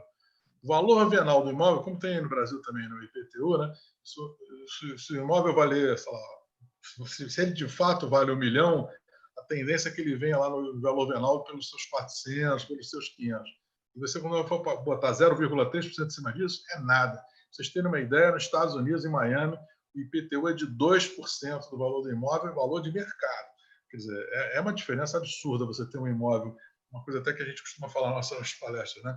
Pessoal, tem muita gente, inclusive, aí que vendeu casa em Itaipava, casa em Angra, em Búzios, e passou a ter um imóvel em Portugal, que é extremamente barato você manter um imóvel fechado em Portugal, né? Pagando quase nada de condomínio, às vezes é 20 euros, 10 euros, 15 euros, 30 euros. Um imóvel, um IPTU, um condomínio caro aqui, 100 euros o pessoal já começa a ficar nervoso, que já vai pagar 100 euros por mês, né? Um condomínio. É porque já deve ter aí mais de um elevador, já deve ter se bobear, tem um porteiro, enfim, tem alguma coisa aí para encarecer. 100 euros já é meio carinho, para vocês terem uma ideia. E o IPTU é muito barato, né? Então, muita gente, nós temos vários clientes, né, que preferem deixar fechado o imóvel do que alugar, e ele vem 2, 3 vezes por ano, passa, sei lá, às vezes um mês, às vezes 15 dias, né? Não é um custo, né, propriamente alto, né? Quando a gente conhece a nossa realidade do Brasil. Acho que falei dos impostos, né? Tem 2 perguntas do Paulo aí também, Anne. Vamos lá, ajuda aí, Fabiano. Qual conselho que você dá para... Lá em cima, por quanto dinheiro mensal dá para ter a vida classe média em Portugal? E qual o conselho que você dá a quem vai mudar para a região norte do país comprar ou alugar um imóvel neste momento? É a mesma pessoa fazendo 2 perguntas. Paulo, assim, essa coisa de quanto é que dá para... Quanto é que se gasta para viver? Vai depender, né, meu amigo? Vai depender da patroa, né? Principalmente da patroa, né? Por mim, aqui eu gastava 1/3 do que eu gasto, né? Mas, assim, acho que... Depende, você tem filhos? Por exemplo, eu coloquei minha filha na escola americana, como eu já falei aqui, mas, assim, precisa? Não precisa. Eu tenho amigos aqui que estão com filho na escola pública extremamente satisfeitos, entendeu? Então, aí mas é um custo, né? Empregada, por exemplo, empregada doméstica. A maioria das pessoas aqui tem empregada pagando por hora, né? Aqui paga-se normalmente 8 euros por hora. Acho que tem que desativar o telefone. Tem que pedir paga-se normalmente 8 euros por hora para empregada. E a maioria das pessoas aqui tem, sei lá, 2 vezes por semana, 3 vezes por semana, 2 horas, 3 horas, 4 horas. Aí depende do tamanho da família, tem mais que lavar, tem que passar. Mas, assim, eu diria para você que, direcionalmente, uma pessoa de classe média aqui, né, sei lá, um casal com 2 filhos, não sei como é que é a configuração da sua família aí, né? Assim, se ele tem a casa dele, né, o aluguel, acho que é a tua próxima pergunta aqui, né? Eu prefiro responder essa segunda aqui, que acho que tem conexão com a primeira. Eu acho, né, se a pessoa realmente vai vir morar aqui, eu acho, podendo usar essa oportunidade do financiamento aí, eu acabei de falar aqui de 1% ao ano, eu acho muito melhor negócio você comprar do que alugar. Aliás, esse aconselhamento a gente já fez várias vezes, né? Você quer ver um nicho importante? Eu tenho alguns amigos cujos filhos vieram estudar aqui, né? Então, o garoto ia passar, sei lá, 2, 3, 4 anos estudando aqui. Normalmente, o cara, o que ele pensa? Não, vou alugar, né? Vou alugar o que faz mais sentido, não vou comprar um imóvel, né? Aí a gente, cara, não faz sentido você alugar um imóvel. Faz muito mais sentido você tem os 25% do imóvel? Tem, o cara tem dinheiro, né? Então, bota os 25% ali, pega o financiamento do garoto, enfim, tem que ver se você tem que comprovar a renda, etc. Então, normalmente a gente consegue pegar um financiamento por 30 anos, às vezes até mais do que 30 anos, se o cara vem morar aqui. Vai pagar uma prestação tão baixa, claro, um imóvel menor, né? Não um imóvel de luxo muito alto, tá? Mas quero que ele ia alugar para o garoto, ele ia alugar um apartamento de quarto de sala. Se a gente alugar um apartamento de quarto de sala por 1.000, né? Ele vai colocar lá, vamos botar aí que seja um apartamento aí que vale seus 250 mil. Né? Ele vai botar lá 25% dos 250 mil, ele está botando 60, né? 60, 70 mil. Está pegando lá 180. Esses 180 ele vai pagar, se bobear, 300 euros, 350 euros, ou algo que vale, entendeu? Ao invés de pagar um aluguel de 1.000. E é dele, né? E está valorizando, como a gente falou aqui, se não valorizar 6%, vai valorizar 5%, vai valorizar 4%. Então, eu não tenho dúvida de que é muito melhor você comprar do que você alugar. Né? No momento que a gente está vivendo. Desculpa, César. Acho importante olhar isso sobre a ótica, a perspectiva de um português. O português ele só não compra se ele não tem o dinheiro para dar de entrada. Porque o negócio é o que o César falou. O aluguel é sempre bem mais caro do que o valor de uma prestação. Quando a gente fala bem mais caro, a gente tem visto números como o dobro ou até às vezes mais do que o dobro do valor de uma prestação. É óbvio que isso depende da idade, do contratante, do financiamento, mas isso independentemente da tendência de valorização, do valor do metro quadrado, né? Mas o custo de um aluguel é sempre muito mais alto do que o valor de uma prestação. Fora o fato de que você está adquirindo, está investindo num patrimônio pessoal, né? E com relação ao custo de vida, novamente, até a pessoa tem que saber qual é a realidade, né, financeira dela e se adequar à situação que é extremamente favorável, tá certo? Então, se você está com o teu orçamento apertado, né, eu hoje diria para você, eu prefiro, se fosse o meu caso, né, eu preferiria viver aqui e minha filha estudar numa escola pública do que viver no Brasil com ela numa escola particular. Eu preferia viver aqui, né, podendo usar o sistema de saúde público, do que viver no Brasil lá com os Unimed da vida, certo? Então, assim, agora, não dá para você ter um orçamento apertado, querer vir para cá e querer botar uma escola americana, é complicado, né? Mas não precisa, pô. Se eu tenho uma escola pública boa, tá certo? Eu preciso ter uma BMW aqui? Não, eu posso comprar carro aqui, um carro aí de 20 anos aí que roda bem. As pessoas aqui são low profile, pessoas com grana aqui usam carro com 15, 20 anos. Cara presidente de empresa aqui, o carro tem a Mercedes, mas a Mercedes é de 2000, entendeu? Então, se o cara que é presidente de uma empresa aqui pode usar uma Mercedes de 2000, né? Se a pessoa está com orçamento apertado, pode usar um Fiat, né? 2000, tá certo? Então, assim, eu acho que essa questão do orçamento aqui, você tem uma ideia, né? Que é uma coisa que voltando àquela história aqui do ritmo, né? Que o ritmo é lento.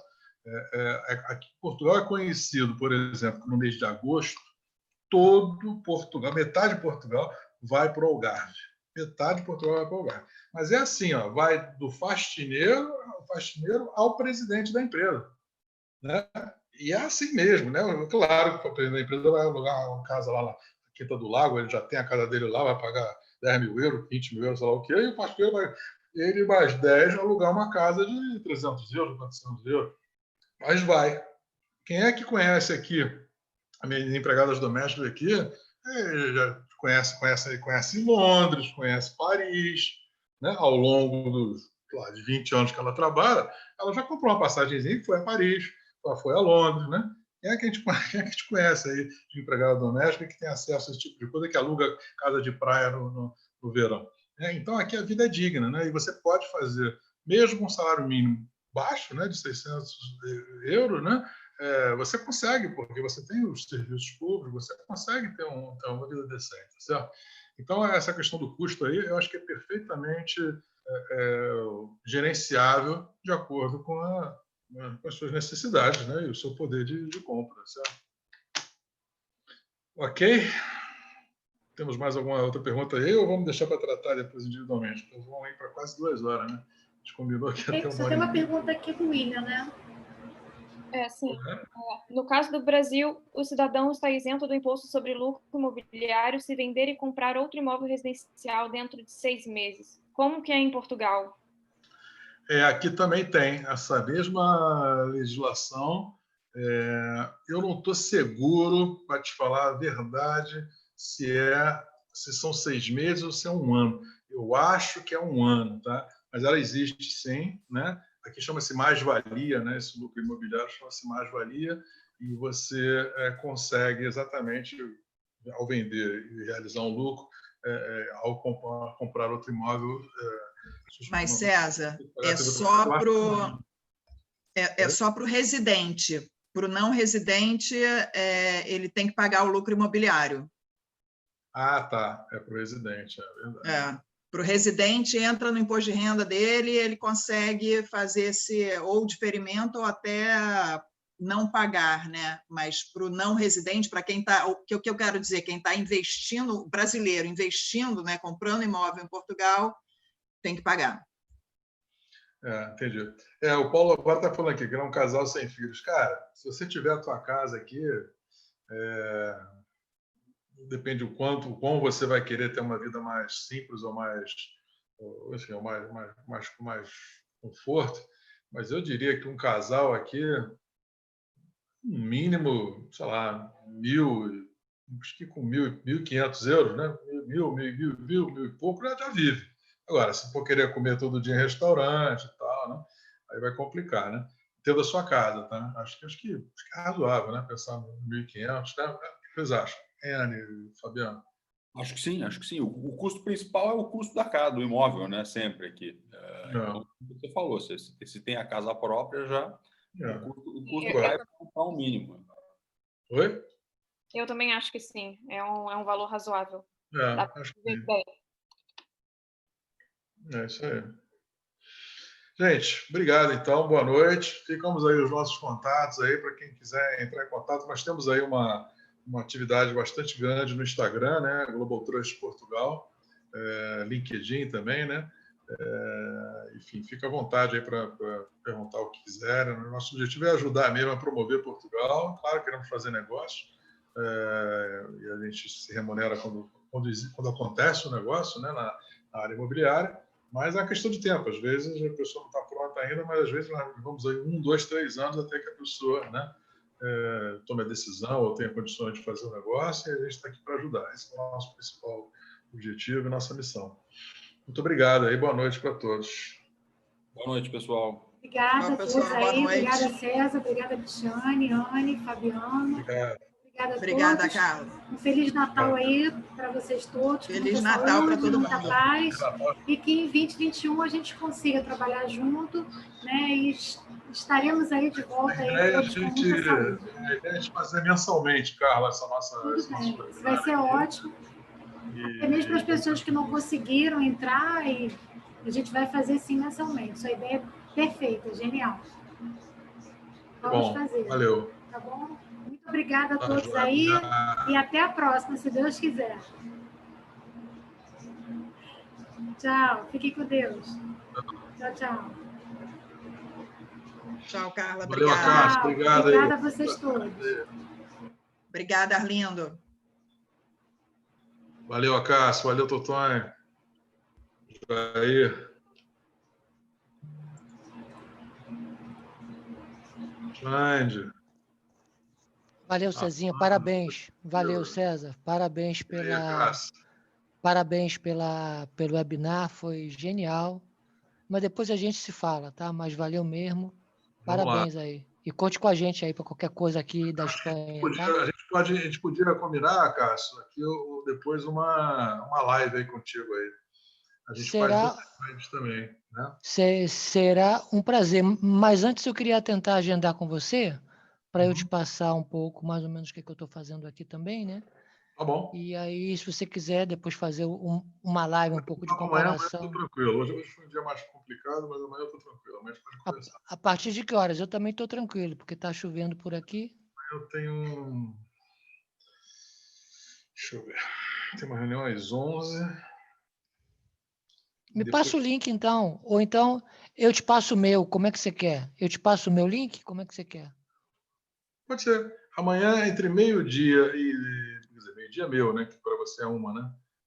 Para mim tem que ser depois da... Porque eu almoço aqui às 1h30. Pode ser às 2 daqui, a 1 daí. Aí você... 2 daí, para mim dá. Porque às 3 eu tenho uma reunião aqui. Às 2 dá. Tá bom, então às 2 eu te passo o link. E aí, se tiver, a gente fala e já adianta alguma coisa, tá bom? Você tá vendo esse rapaz aqui de blusa azul, Alexandre Damião, cara? Tô vendo. Meu filho. Caramba, teu filho, Meu filho, Alexandre. Alexandre. Uau! Prazer, Alexandre. E aí, tudo bem? Prazer. Eu sou da época da infância do teu pai. Rock Lobo. Amigos de prédio Nós vizinho. estamos falando ali de muitos anos atrás. Só que eu já tô... 50. Só que eu tô há 22 anos no Caminho de Santiago, morando aqui, né? Então eu já fugi já do Brasil já há alguns anos, né? Há muito tempo, né? É isso Então aí. tô fora um pouco aí. Muito bom, Tá bom? César. Tá bom. Um abraço aí. Valeu. Muito Obrigado. bom, César. Parabéns aí pelo filhão. E depois eu vou entrar em contato contigo para a gente conversar sobre alguns pontos que eu queria ver contigo. Mas deixa com calma, a gente depois combina. Tranquilo. Valeu. Grande abraço. Você tava aí. Falou, cara. Brisão, Abraço. Totti. Tchau. Abraço, Cássio. Tchau, Parabéns pelo Cezinha. filhão. Parabéns, Tchau. Alexandre. A gente se vê por aí, tá? Sucesso aí. Tchau. Obrigado, pessoal. Obrigado. O João Reis tá aí também? Mário. Bom, tchau, Xande. Vou comer aqui que eu tô com fome. Tchau. Valeu. Tchau.